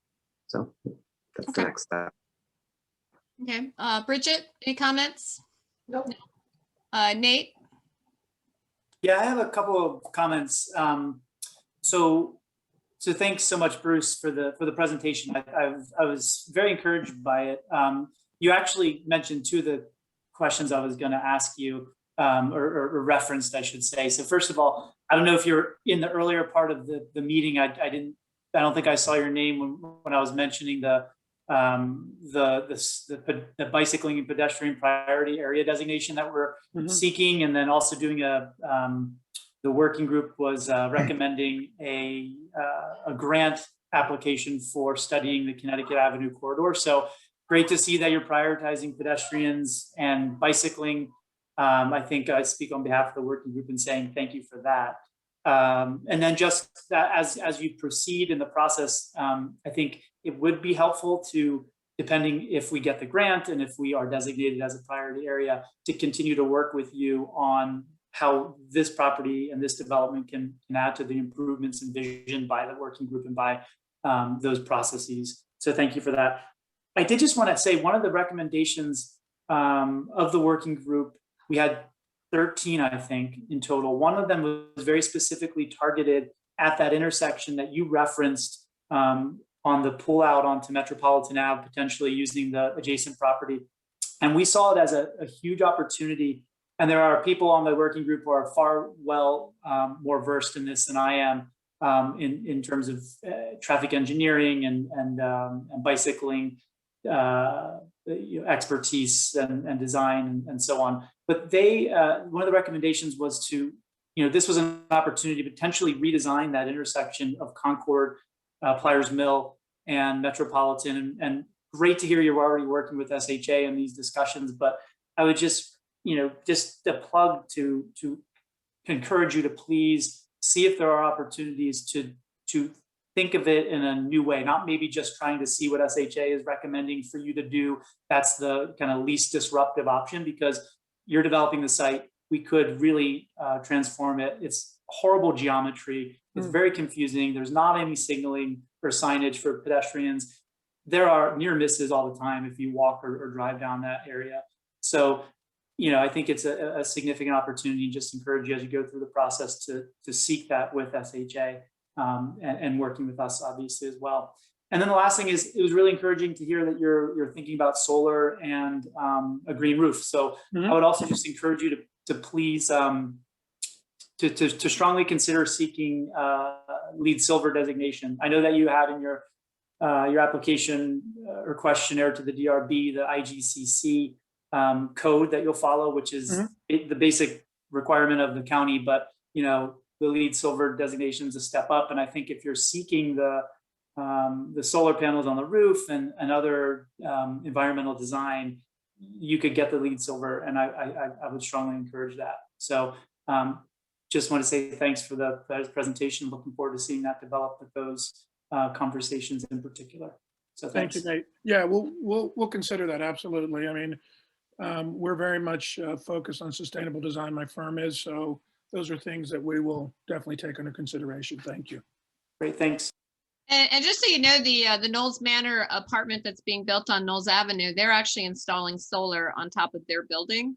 So I don't know if there's an opportunity to talk to them and how that's gonna, what they went through, or if you have that experience already, that's great. So don't feel special, because we encourage this all the time. And now people that come to bring projects to us for the LEED Silver, as well as the solar power and other opportunities to Absolutely. sustainable building. So, yeah. Okay, so let's open this to the public. Connor, I need your help, maybe tracking people down. David Romeo. Okay, David. Thank you, Mayor.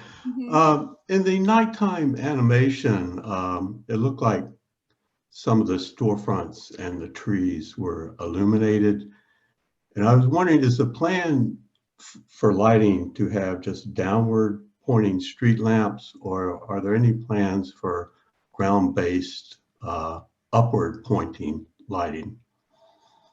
We have to be careful with that because of dark skies requirements. So that was something that we will look at. Obviously, you don't want light pollution. And in fact, I don't know if it's LEED Silver or IGC, but in all of our jobs, we do this, what's called dark sky lighting, where again, it does exactly that. It does not pollute the night sky.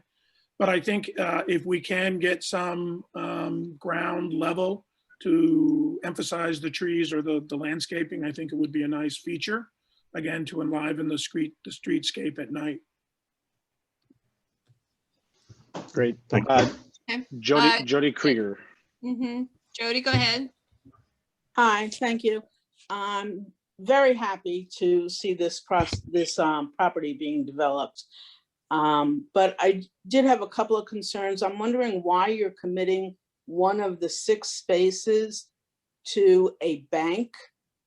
A bank doesn't really bring that much to the community. You're taking up a number of parking spaces by doing that drive-through.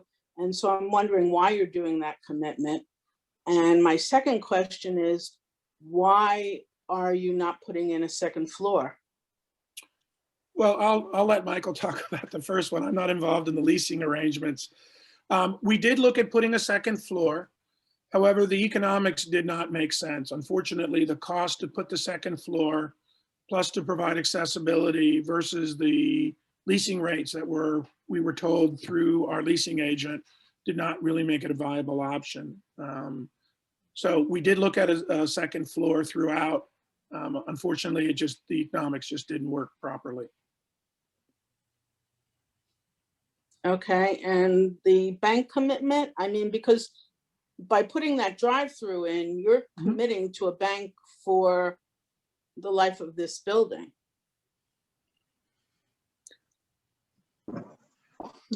I'll comment briefly on that.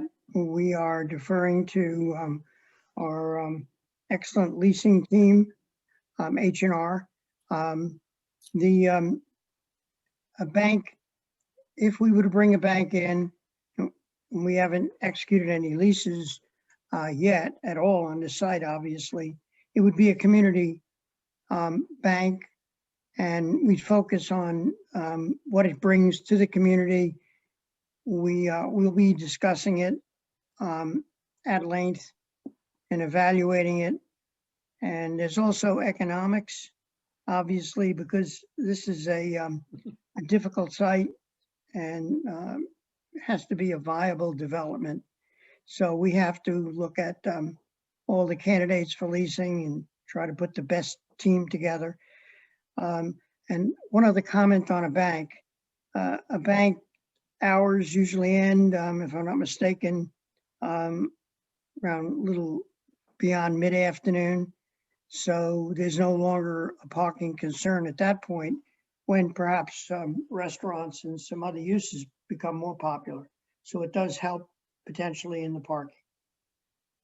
Okay, Michael, this is Connor. If I can just follow up on a point, because it came up in the DRB, and I think it's an important one to bring up in this forum as well.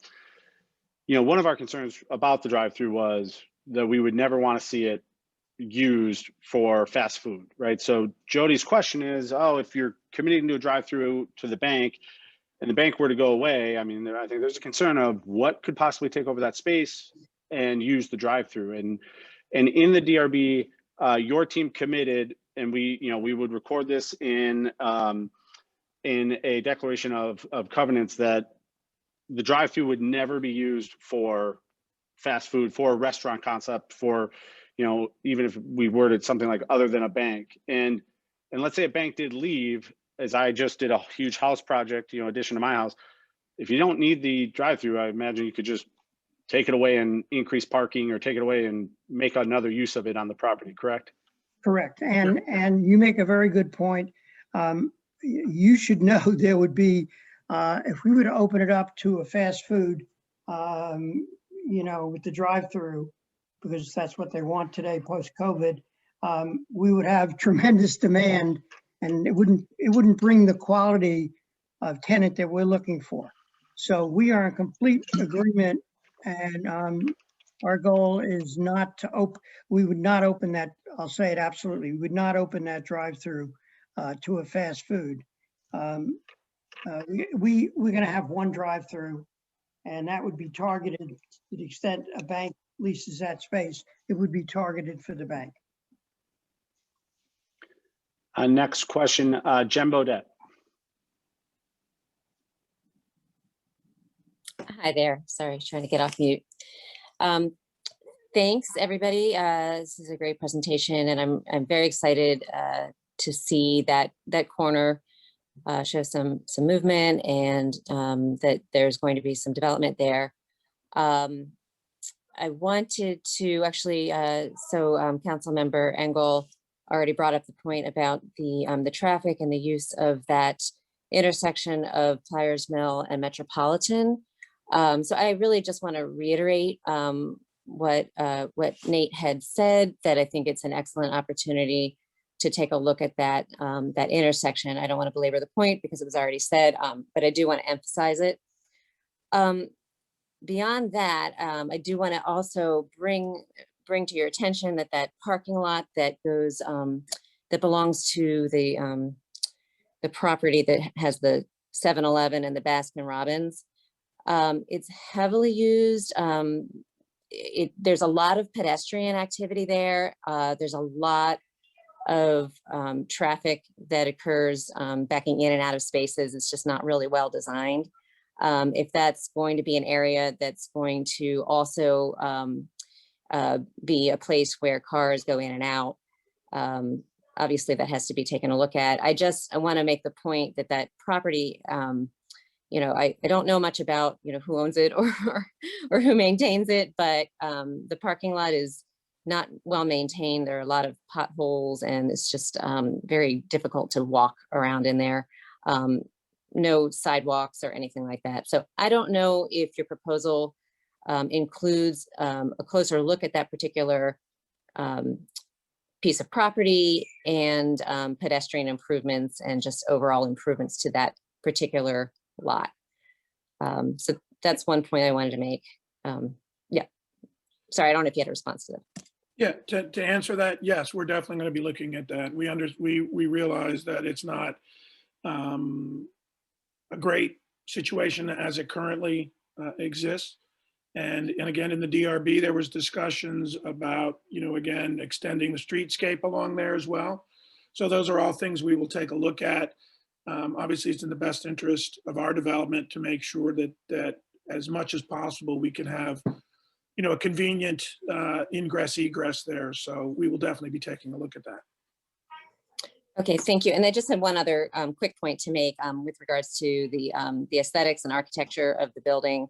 I have a feeling that's a discussion for a later date, which is fine.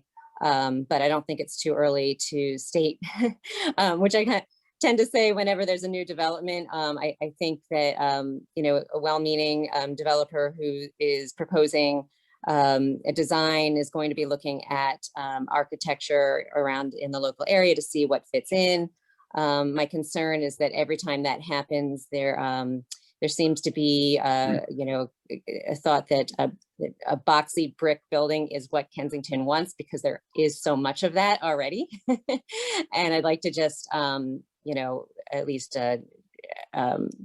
bring it to your attention that maybe that's not what Kensington needs or wants in terms of the aesthetics for our town. But I imagine that that's going to be discussed more at a later date. Well, just so you know, we do consider that because we are looking at other developments in Kensington, and I know Kensington well. I grew up in Montgomery County. That intersection of Pliers Mill and Connecticut really does not have a great amount of things that you can play off per se. But if you look at the site plan and you look at the actual building, we have a broad radius wall that addresses the intersection of Connecticut and Pliers Mill. We have two radius areas, again, that Dumbo where we connect both.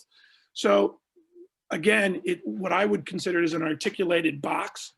Unfortunately or fortunately, however you look at it, it also makes sense from a retail and leasing standpoint because we did look at many different layouts on this particular site.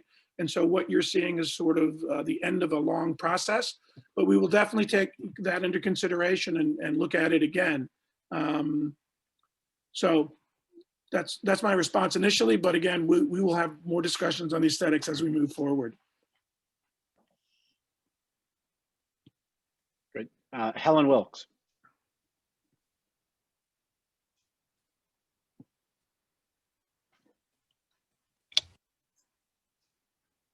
Sorry. Hi. So recognizing the extreme difficulty of designing on this site, the challenges are many. We all recognize that and know that. And I have to ask this, so please everybody bear with me.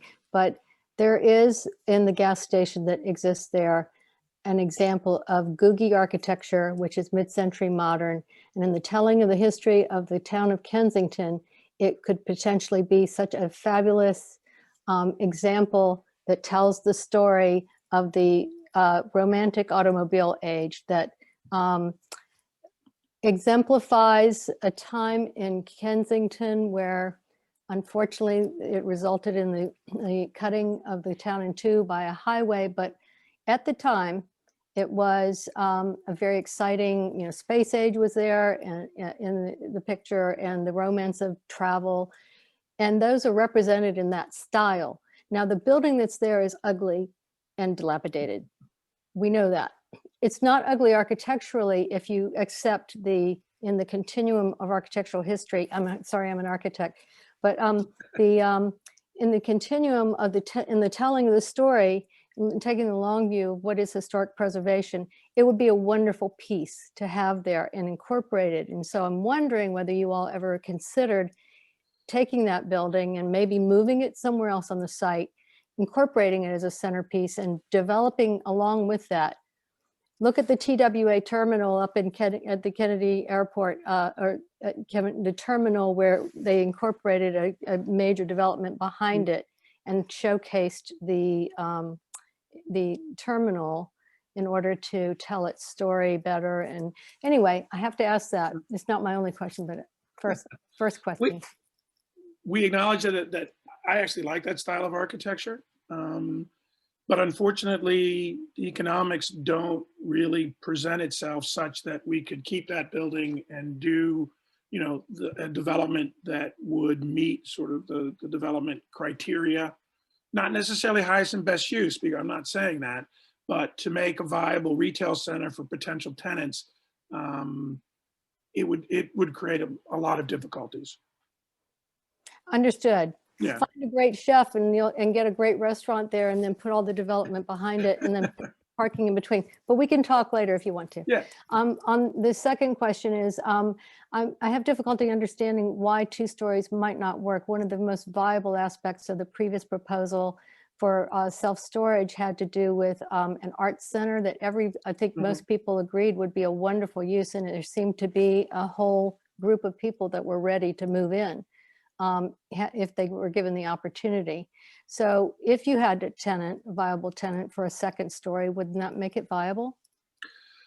Well, I can't speak necessarily for the leasing agent, but in discussions that we had with H&R, the cost to construct a second floor versus the potential lease rate that they can get from a second floor, quote unquote, retail or commercial or business space did not make sense. We're relying on their expertise. They've said, again, we looked at other developments that had second stories, and they're few and far between. And again, I'm going to rely on H&R's analysis. But we did look at that, just so you know. Okay. Also, one more thing is I'm not opposed to the brick architecture, because Howard Avenue, after all, is largely brick, although some of the original buildings weren't. But if you're going to do it, and if you're going to have a parapet, I have a problem with the flimsiness, to my mind, of the parapet that is shown as the curve at the either end of the pass-through. Certainly, the architecture, to my mind, ought to be more substantial, and in order to elevate the level of architecture in Kensington, which was what we absolutely hope for, and consider, please, things like awnings on the storefronts, and those things that elevate the experience in many ways, as well as the design integrity or design quality. Sure. Yeah, absolutely. I don't know if it showed up properly, but we do have awnings. Of course, I like that. It gives scale to the building. It emphasizes entrance feature, etc. And I don't disagree with you about the flimsiness of the parapet. We haven't worked that through yet. It does look if a strong wind came in, and these are architects talking, it would kind of blow it over. But we'll definitely look at that. I think I was trying to figure out some way of incorporating a more substantial roof element. And maybe we can do that with some sort of screening effort as well. So point well taken. Thank you. You're welcome. Thanks, Helen. Joe Campbell. Thanks, Councilmember Crimmins, and thank you, the representatives, Mr. Sanders and Mr. Zavos, for fielding these questions tonight. These are important questions, and I'm really delighted that you're able to do that. One question I have has to do with it was sparked by curiosity related to Councilmember Crimmins' reference to the number of parking spaces, and I see that it's about 33% fewer that you're proposing than the county calculation would allow. Could you explain that? And is there not more room for parking at this site? Well, if you look at the site, we've pretty much maxed out the parking spaces that we can within this site. There are options for parking waivers to get a reduction in parking. Again, as Michael alluded to, if we have certain tenants that are parking heavy during the day, less so at night, again, you get that ebb and flow of parking. Trust me, I've tried to maximize the parking on this site every which way but Sunday. And what we've got right now is probably, I know it's not ideal. Of course, we would always like to get the maximum amount of parking, but maybe Helen can discuss this too. What we're finding is if we provide less parking, people are more apt to walk rather than to bring their cars. Now, because I deal with this all the time. Most of the projects that we do always have some problem with parking, but we will look at it again. I mean, we'll take it under advisement, as they say, but we really have worked that very hard as far as maximizing the parking spaces that we can get. Thank you. It seems like a 33% below the county calculations. There's a substantial deficit there, and you know, Connecticut Avenue is not the greatest avenue for strolling or pedestrians. I mean, it's, you know, it is what it is. So I think significantly fewer parking places is a real defect in this proposal. Another defect is that the nighttime view that you showed us, or that Matt showed us a little earlier, really looks under illuminated. The site looks really under illuminated, especially the, what are you calling it? The connector area, Right. As well as the prospective bank area. Those two areas especially seem to be very dark, under illuminated in your nighttime vision. So Sure. I'm hoping that that's something that you'll be able to correct. Yeah, again, it's an animation, so we do our best to approximate what we would like to see. There are requirements. It's 1 foot candle per square foot for general illumination. So that gives you an idea. We're probably not there yet, but we do what's called a photometrics study, where we, and you have to do this as part of your site plan submission. So it shows you what type of light spread you have and the amount of foot candles you have per square foot as well.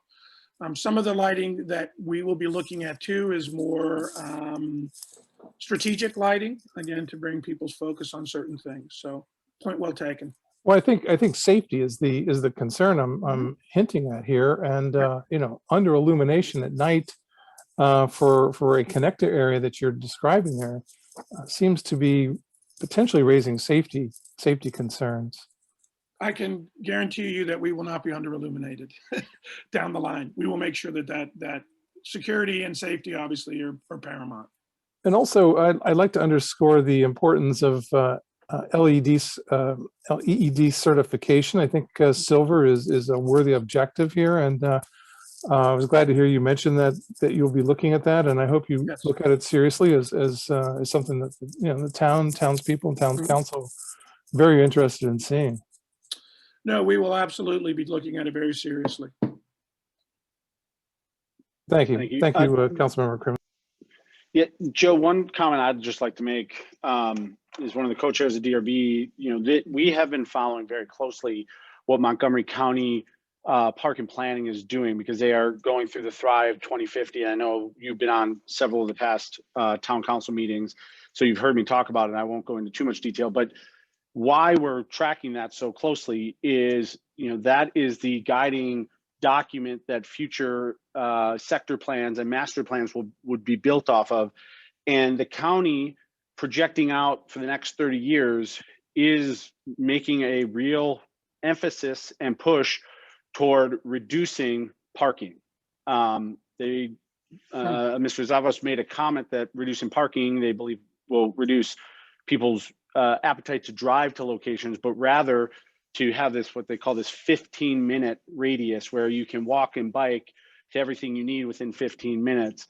And so I bring that up as just a way to interject a reminder to people that, we are closely watching what is happening with Thrive 2050, what's happening with some of the ZTA proposals that are coming out. All of this is development related topics that are touching on the town. Yeah, point well taken, Councilmember Crimmins, but frankly, the reality is Connecticut Avenue is hardly a walkable boulevard. I mean, you take your life in your hands if you try to cross it against the light. People try to do it all the time. I don't have to tell you that. It's a dangerous thoroughfare. So to pretend that it's walkable, or that we should try to reduce or allow a reduction in the number of parking places because that'll enhance the walkability of the area, seems to be a bit foolish. Understood. It's a good reminder, though, that the town isn't the zoning authority on things like parking. It's the county. So when they talk about these parking numbers that the county wants 56, they're proposing 41, we will comment on those items, right, as a part of the DRB and as the council, but encourage you to stay engaged in the public process with county parks and planning, because they are the zoning authority on things like parking. Understood. But you called attention to the deficit in parking places, and it seems like it'd be a substantial deficit. Yep, that came from the DRB. All right, thanks, Joe. Dave Bodette. Yes, thanks for your presentation. I just want a quick thing to point out. Right now, there are several driveways into and out of that property. And due to the light at Connecticut Avenue, there are plenty of people who take the opportunity to use that existing Huggins property as a cut through to avoid the light.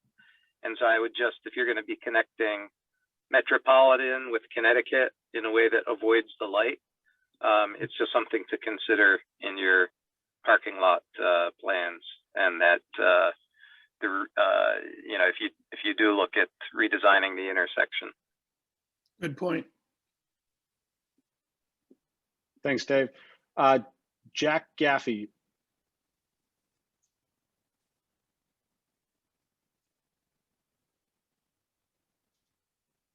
Jack, you out there? Yeah. You're on mute. Sorry. Thank you for your presentation. I thought it was well done. I like the project in general. I have three comments. I like your suggestion to move the trees or the grass or planting to the curb at Connecticut. As Joe Campbell pointed out, it really isn't very comfortable walking on the sidewalk right next to the street. And of course, when it rains, you get splashed and so on. I would suggest you do the same thing, move the trees next to the curb on the metropolitan side as well. Mm-hmm. Thanks. As an astronomer, I appreciate your concern about preserving dark skies and to make sure that the lights go down and not up. Light that goes up is wasted. It only illuminates the underside of birds. Lastly, I'm concerned about the drive-through banking. You talk about stacking. How many stacking spaces for how many cars?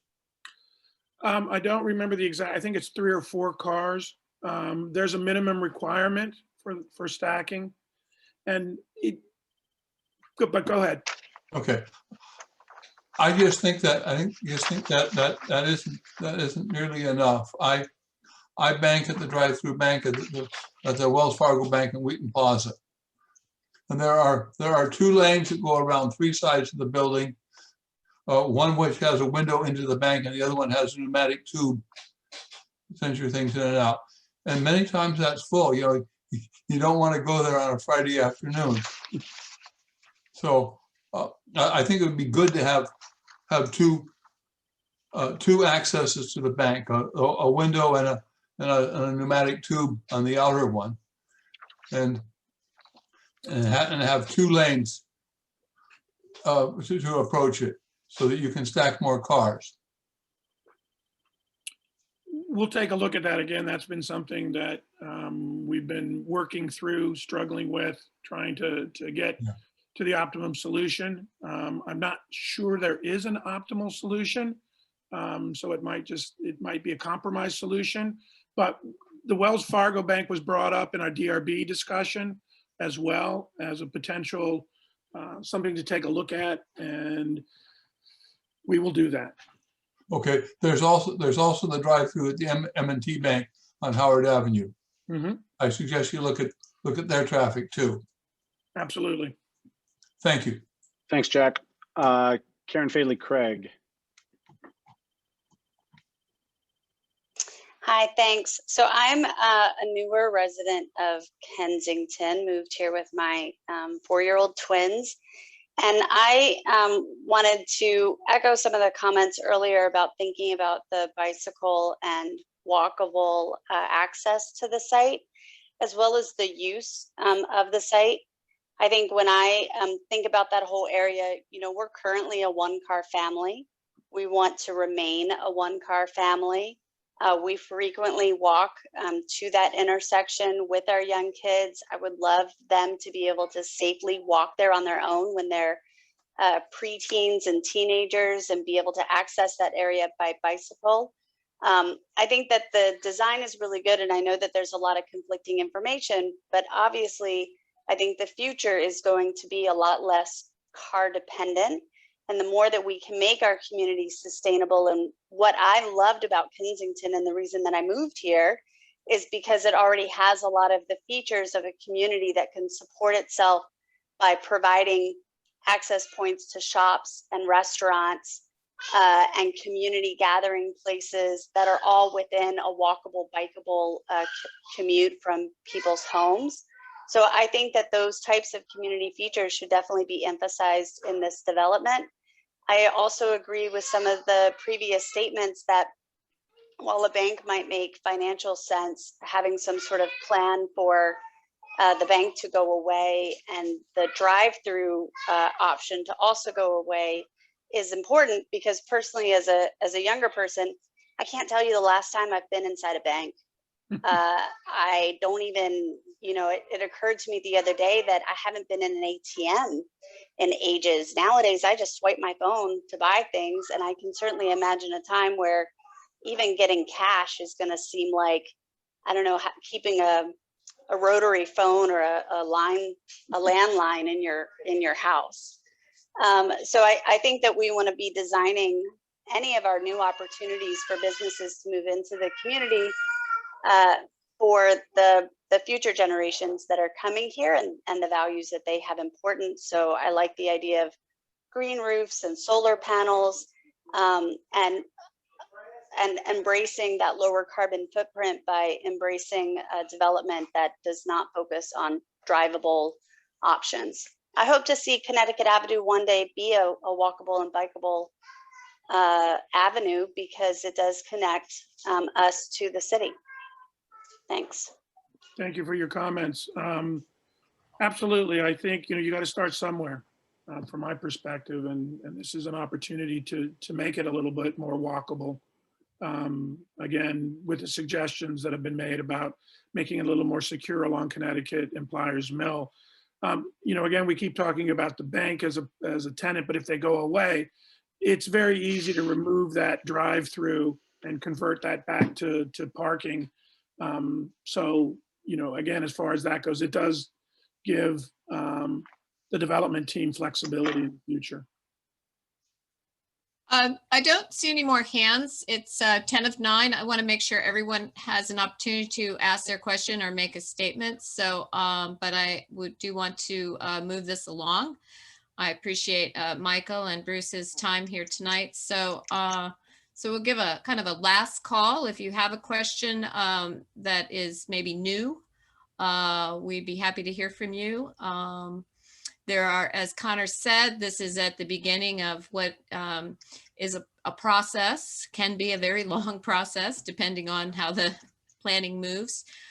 So there are going to be other opportunities to make your comments on this project. So if you don't have one tonight, there will be others. It's a disinfectant wipe. The New York Times did a whole thing. They did a big test. Oh, we got a hot mic. Yeah, so Connor, are you seeing any other hands? I do not see any other hands. Okay, well, gentlemen, thank you so much for coming to this evening. I believe you are looking for a general letter of support from the town for the project. Is that correct? Correct. Okay, Yes. this is pretty typical that, it's more of a general support with, and we make notes of what things we would like to look at, based on some of the comments here this evening. So, council, the applicant is asking for a letter of support, so want to just get what comments or what items you want to add in there that we're concerned about. I know some of the environmental options that we've talked about this evening, the sustainable issues are a concern, and I don't know if you want to throw in parking or not to look at that, and then some other issues. Yeah, I'm supportive of the project as it is right now, knowing that it hasn't even been filed yet. There's a long way to go. This project is going to shift, but it within the sector plan, it lays out a lot of what we were hoping for on this area. But my one area, big area, which is just echoing what we heard tonight, is supporting the project, but putting an emphasis toward parking planning on pedestrian and bike safety. That is a huge focus for us as a town, obviously with our new working group. And so just to make that an emphasis point to park and planning as they are reviewing the project, that they too are reviewing it under the lens of a heightened pedestrian and bicycle access points. Okay. Nate, any other additional thoughts on that? No, I mean, I think we captured everything, and the comments from our residents were really, I think, echoed what I had said. So I'll just make sure that they make it into the letter as well. Thank you. Bridget? Yeah, I think green strip, pedestrian safety, and to Helen's point, the awnings make it a little bit prettier. Okay, yeah, I did see those on the inside of the barbell, I think is what you called it. Right. I did not see it on the other side, on the street side, but I did see them on the inside. Darren, support. I mean, I would just say, I would like to remain at most neutral about the parking variance. I'm not sure that I'm in a position to support that at this point, but I would like to, like I said, I think we can remain neutral because nothing's even on file yet. And then the second aspect that I would like to reserve on is to the extent that any accommodations are made for this project because of its small and because of the low level of intensity of development, I would like a vehicle to recoup that in the event that the adjacent property redevelops. So, and I'll just put it out there as an example, and I don't exactly know how to word this, but I'm hoping that people at planning can help us. Normally we like power lines buried for projects, and we've required, planning has required other projects to bury utilities. My understanding is that this project would not involve that because of its small scale. But we know that it could lead to a gateway to a further another project down Metropolitan. And so if that happens, I would like to be able to sort of go back and revisit the accommodations that were made for this small scale development. I don't know how we put that into the letter, but those are the two things that I'd like to focus on. Okay. Well, Matt and I will work together on putting together a draft, and we'll forward it out to the council. So, gentlemen, I think you have our support for the project in general, but we will be adding some items basically for the planning to work with you all on hoping to make better, and to see if we can't get a resolution on some of the other issues that we're concerned about. But I think it'll be really clean up that corner. So I know you guys have done a great job presenting tonight, and appreciate your time. Thank you all very much. And I want to especially thank the council and the community members for some excellent comments. We're learning every day, and we want to do what's right. And we also want to bring some quality tenants to the community, and that's our goal. So thank you all very much. Thank you. Are you all going to be able to address the sign question tonight, or do Well, I understand, at least I believe Larry Hoffman was going to get in touch with Matt Hoffman. Okay. He has not. He has not. Okay, so that's the first thing I'm doing tomorrow morning. Okay. Follow up on that. Okay, we'll make sure that happens, Matt. Yeah, because we really only gave you till this meeting. Is that correct, Matt? Till There's- Wednesday, right? The 14th. Wednesday, yeah. Okay, we'll get that. We appreciate you know, give us another day or so. I thought that Larry was getting to you last week, so I'll follow up with Larry. Yeah, he's too busy finding you great tenants for this. Tracy. Thank you all. Okay, well, thank you, and you all have a good evening, and definitely have Mr. Hoffman call our Mr. Hoffman so we can get this resolved. That will happen tomorrow morning. Hey, Great. Connor, I'm sorry, not to prolong this, Connor. but Yeah, this Alan. basically On the means that next we would. class, Connor, on the next class, can you show me how to get the camera hooked up on this thing? I'll be right over, Alan. Thank you. Go ahead, Darren. It just seems like what we are doing then is we are deferring any decision about the sign variance until next month. Because Well, it's not presented I this month. think if Matt has, since it's past that after the 13th, I mean, he could make an order to go ahead and have them remove that, I believe. Is that correct, Matt? That deadline is over? Correct. What we were thinking was possibly doing a permanent sign, which would resolve the issue. Otherwise, the temporary would exceed its extension from the council from last month, beginning on Wednesday. All right, so what I intend to do, Matt, I did hear that, and I will, as I say, get Larry to call you, and I will encourage him to convert to a permanent and meet your standards. So that, I thought that was a good solution. So I'll get on that first thing tomorrow. So Matt, if that's the process in which they want to take to make it a permanent sign, which means they'd have to change the material, what is the turnaround for that? Because we could, as long as this is done by Wednesday, an application is made for a permit. Do they need an additional, 2 weeks to get that installed?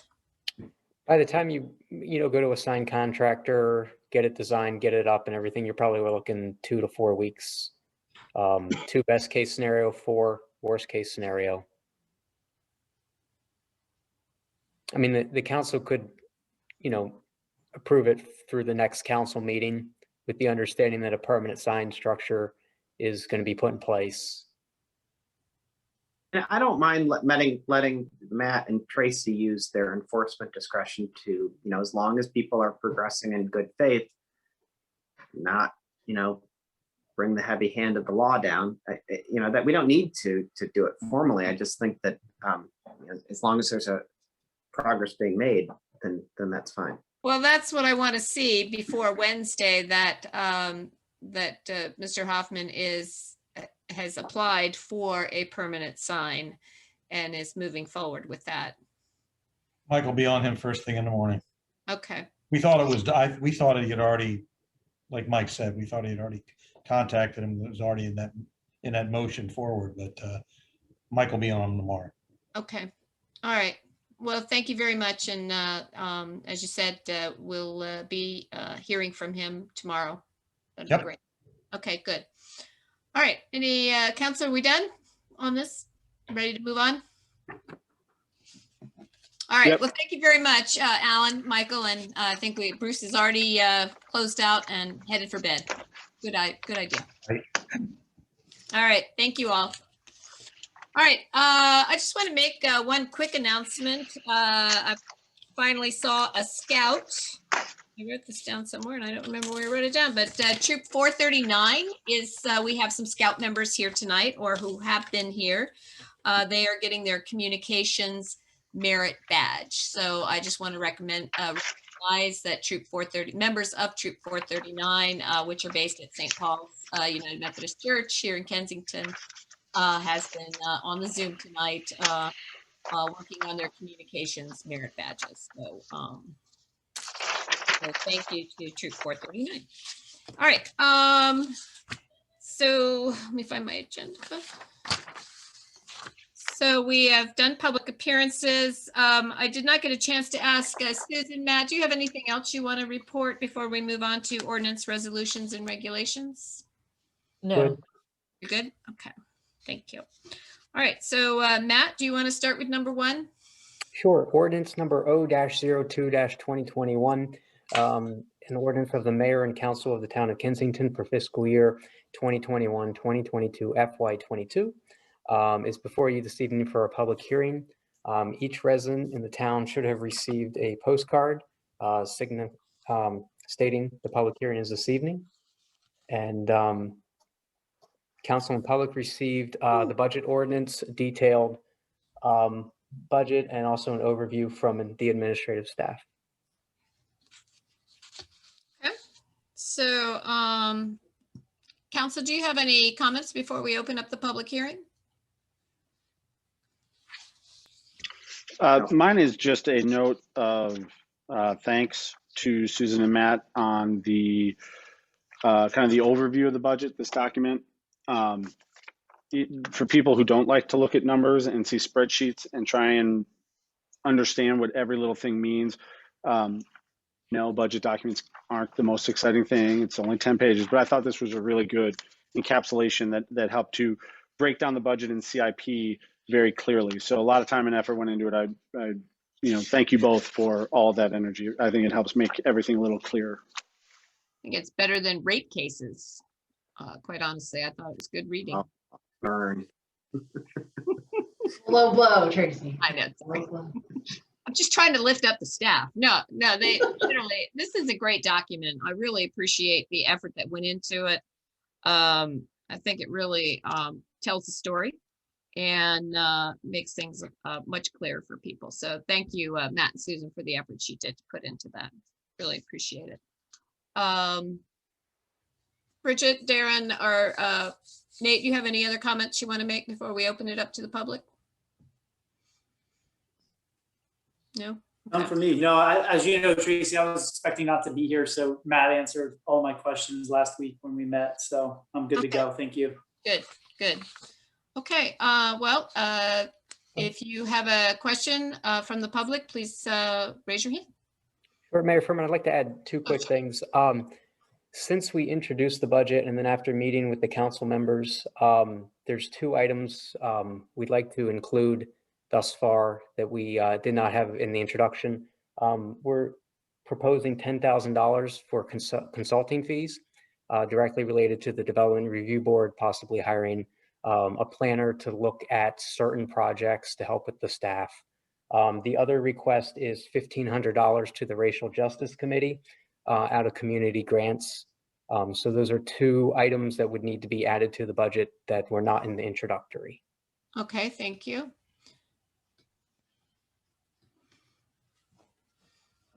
All right.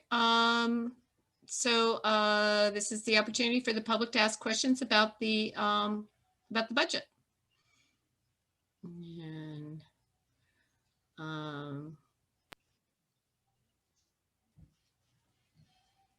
don't see any hands. Joe Campbell. Oh, Joe, sorry. There you go, Joe. You were down at the bottom and then you moved to the top. I don't know why that does that. Yeah, it's not something I designed there, Mayor Furman, but thank you for the opportunity to ask a few questions. I agree that the descriptive material that accompanies this year's budget is a welcome step. It enhances the transparency to some degree. what we are paying for as townspeople here. I have several questions, and I'll try to be brief with them. It seems to me that there's substantial savings over last year, particularly in the public works expenses, the trash and recycling collections, as well as town government operations. And this is something you can find in the finer print of the budget document. But could you tell me what happens to this substantial savings? I understand why we didn't spend as much money as was anticipated last year, but what became of that money that wasn't spent? Was it rolled back into the budget, or was it rolled back into the town's coffers? What happened to that? And there, as I say, there was substantial amounts of money that weren't spent in public works expenses, trash and recycling collections, town government operations, to name three. So any surplus, once the audited financial statements come out, are then reallocated in what would be the following fiscal year. Essentially what it does is it gets allocated into our CIP, and that is what funds our infrastructure projects. Specifically, the last year, obviously we did not spend the amount of money that we anticipated. Most of it was staffing, or we just didn't spend enough on, everything was lower. We really held the line on spending this past year. And, but this year's budget represents getting back to full capacity. I see. And CIP is what, Matt? Capital improvement plan. So anything that's our surplus for the most part, I mean, there are some funds that will go back into this budget specifically to address some areas that, programs that we didn't have previously.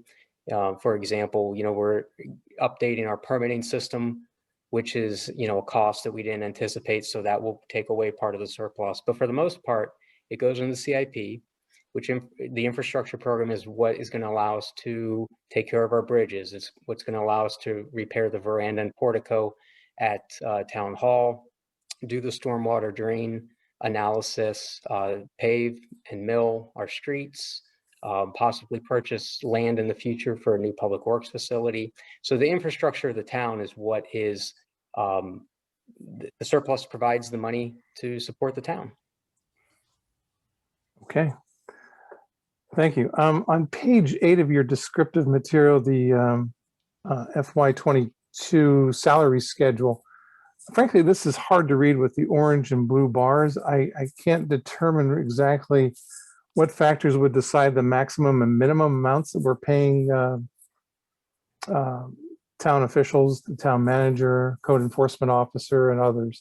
So what accounts for the range, and how is that determined as to whether it's the top end or the lower end of those figures associated with the orange and blue bars? So the orange and blue demonstrate a salary schedule. The orange represents the maximum within that category, the blue, the minimum. For the most part, staffing, unless you're a newer employee, is probably closer to the midpoint of those two numbers, with a few exceptions. But for the most part, it's seniority. It kind of gets you closer to midpoint or maybe slightly higher. Wouldn't it be clearer just to lay out the amount of money that is paid to town officials, town manager, enforcement officer, and so forth, rather than trying to figure it out with this kind of range that's really begs more questions than it answers? I mean, salary schedule is pretty standard for most governments. The actual salaries are available. We provide them upon request. And like I said, most employees, with the exception of newer employees, are pretty much at the midpoint between the two numbers. I understand that. But my question really was, wouldn't it be clearer and more transparent just to say what it is, rather than to have people sort of say, well, what's the midpoint here? Maybe that's what it is. Maybe it's not. Maybe it's something else. Maybe I should call Town Hall and get the salary schedule itself. I mean, why not save people the trouble and make it easy and more transparent? Okay. I'll take that into consideration for next year. When was the decision made to fill the assistant town manager's position, and And the salary for that position is upwards of $95,000. Is that how I'm reading this? It was approved in the current fiscal year by the mayor and council last year. They asked staff to hold off on hiring until we had a clearer understanding of our revenues. I spoke with the chairs of our auditing committee and the mayor earlier this year and was given permission to move ahead with hiring an assistant to the town manager. Again, the salary schedule is determined through analysis of various positions that are similar to it within the region. The position is currently starting salaries between $60,750 and $70,000. So the starting salary would not be above $70,000. I see. And this was approved as part of last year's budget. Is that what you're saying? Correct. The current fiscal year, To 2020. to fill this position? Correct. Okay. And I think you say in the descriptive material that there's an expectation that the vacancy will be filled by June 30th. So that means you're fairly far along, is it not, then in the process to hire? It's currently posted. With interviews and so forth, or what? Not yet, no. Okay. Stepping down a little bit from these bigger figures, I noticed that the budget indicates that there was no street sweeping in fiscal year 21. But that $8,000 is budgeted for next year's street sweeping. Is that going to actually happen? Are we going to have some street sweep? We're going to have the streets cleaner than they have been in the last year or so? Because we haven't had street sweeping, as I recall, for a little while anyway. So we actually had it scheduled at the beginning of the pandemic last year. We decided not to proceed with it. Most of our residents were home at the time. It was difficult to navigate the curbs and gutters with all the cars parked in the streets. Understood. Sure. The town crew does have an attachment for our skid steer. They can clean the streets to some degree, although bringing in a commercial street sweeper is a better option. Again, we budgeted for it, so we plan to do it once we can. So. And when might that be? My hope is soon. So what? Next month? Next week? Once we have a feeling that the street sweeper can get around the curbs in the entire street without cars in the way, we'll move forward. Okay. Simply posting a notice that they're about to be deployed, that may be a helpful way to get around the cars. Okay. Any other questions, Joe? Mayor Furman, thank you very much. You're welcome. Does anybody else have a question regarding the budget? Okay, I'm not seeing any hands. So council, we've had those two additions. We will amend those into the budget unless the council has any objections to either of those. The budget hearing will remain open until the Friday before the next meeting. Is that correct, Matt? May 7th. So people will have an opportunity to send emails or make phone calls and ask questions to the town office regarding the budget, and we will vote on it at our May meeting. So we do need a motion to hold the hearing open until May 7th. I move that we keep the hearing open on budget ordinance O-02-2021 until 4 p.m. on May 7th. Okay, so second, Bridget. Okay, thank you. All those in favor? Aye. Aye. Okay, thank you. All right, Matt, number 2. Resolution number R-06-2021, a resolution of the mayor and council of the town of Kensington authorizing the town manager to enter into a services agreement with Scott Watson of Associates Lighting and Design for street lighting consulting. So this is our consultant that is actually doing the evaluation of our existing streetlights and is also helping us with the testimony within the PEPCO rate case. The rate case required a little more of Mr. Watson's times than we anticipated.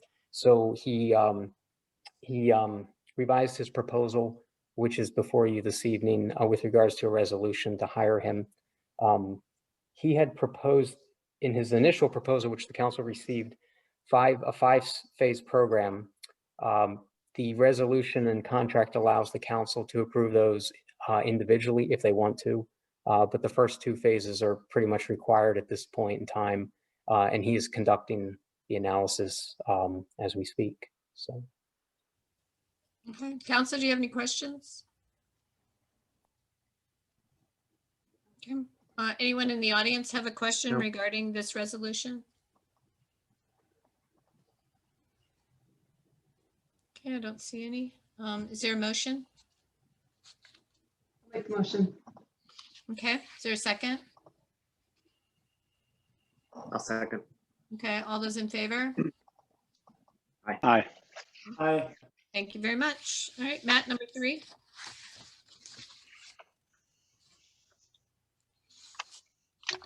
Sorry, I was on mute. Resolution number R-07-2021 is the resolution of the Kensington Town Council to confirm the mayor's appointments to the Development Review Board. Please note on the document that was sent out to the public, the date should have read 4/30/2023. It was corrected in the council's document. So Mark Hudson and Leslie Maxim's new terms would end April 30th, 2023, not April 30th, 2021. Yeah, that's not a very long appointment. If that were- Okay, Council, any questions about this resolution? No, I think they've been good, strong members of the committee who come prepared and have read the materials. So I'm happy to see them continuing on. Okay, is there any comments from the residents? Okay, I'm not seeing any hands. Is there a motion?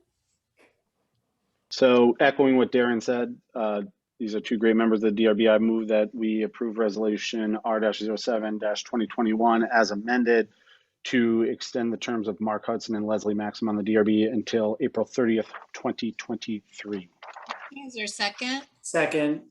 Thank you. All those in favor? Aye. Okay, unanimous. Thank you very much. Matt, number 4. Resolution number R-08-2020 is before the council this evening at the recommendation of the Montgomery County chapter of the Maryland Municipal League. It is a resolution of the mayor and council of the town of Kensington demanding that the Montgomery County executive and county council approve the proposed amounts of tax duplication funds in the FY22 county budget totaling $10,933,731 for transportation as calculated and presented by the executive staff in the FY22 municipal tax duplication payment summary revised methodology worksheet, and work diligently to negotiate a fair payments for the other services and police tax duplication for the 4 municipal police departments rebate for FY23. I will explain this very briefly. Yeah, this just isn't the town of Kensington demanding this. Yes. All of the municipalities within Montgomery County provide services that if you did not live within a municipality, the county would pay for. What we have always asked for is if we provide a service to our residents that Montgomery County would normally provide, that Montgomery County reimburse us for those services. Montgomery County has not been fair on those reimbursements in any of our lifetimes. So what this is demanding is that the county executive put forth a new proposal, which would bring us roughly 95% of transportation funds returned, and I think it's 60% of parks back. So this is asking for the revenues back to our residents. Essentially, instead of having, double taxation for certain services, of our residents as a municipal government, we're asking for those funds back to help with our community. So this is a resolution of the entire chapter for Montgomery County that we are now being asked to endorse on our own and send to the county executive and county council. Right, and there are 4 municipalities in Montgomery County that have police forces that they would like to, although Tacoma Park is a little bit different, they do get some reimbursement. But Gaithersburg, Rockville, and Chevy Chase Village do not. So we have banded together, and we're tired of asking, and now we've moved on to demanding. So we'll see how that goes. Anyway, so any questions from the council on the resolution? We have signed a joint letter previously that we approved that was sent out by the chapter. Okay, any questions from the audience? I'm not seeing any. Can I have a motion? I'll make a Move that- motion Go ahead, Darren. to approve resolution number R-08-2021. Okay, is there a second? Second. Okay, thank you, Bridget. All those in favor? Aye. Thank you. All right, I think that is everything. It's 9:25, not too bad, considering the number of things that we had on tonight's agenda. Matt, are we good? Got everything covered? And you and I will work on the letter, and then we'll need to talk about the sign as well. We could do that tomorrow. Okay, I need a motion to adjourn. Motion to adjourn. There we go. Is there a second? So one of you can. Second. All right, all I'll those in second it. favor? Aye. Aye. Okay, thank you all, and we'll see you around town. All right, Good night. good night. Thank you.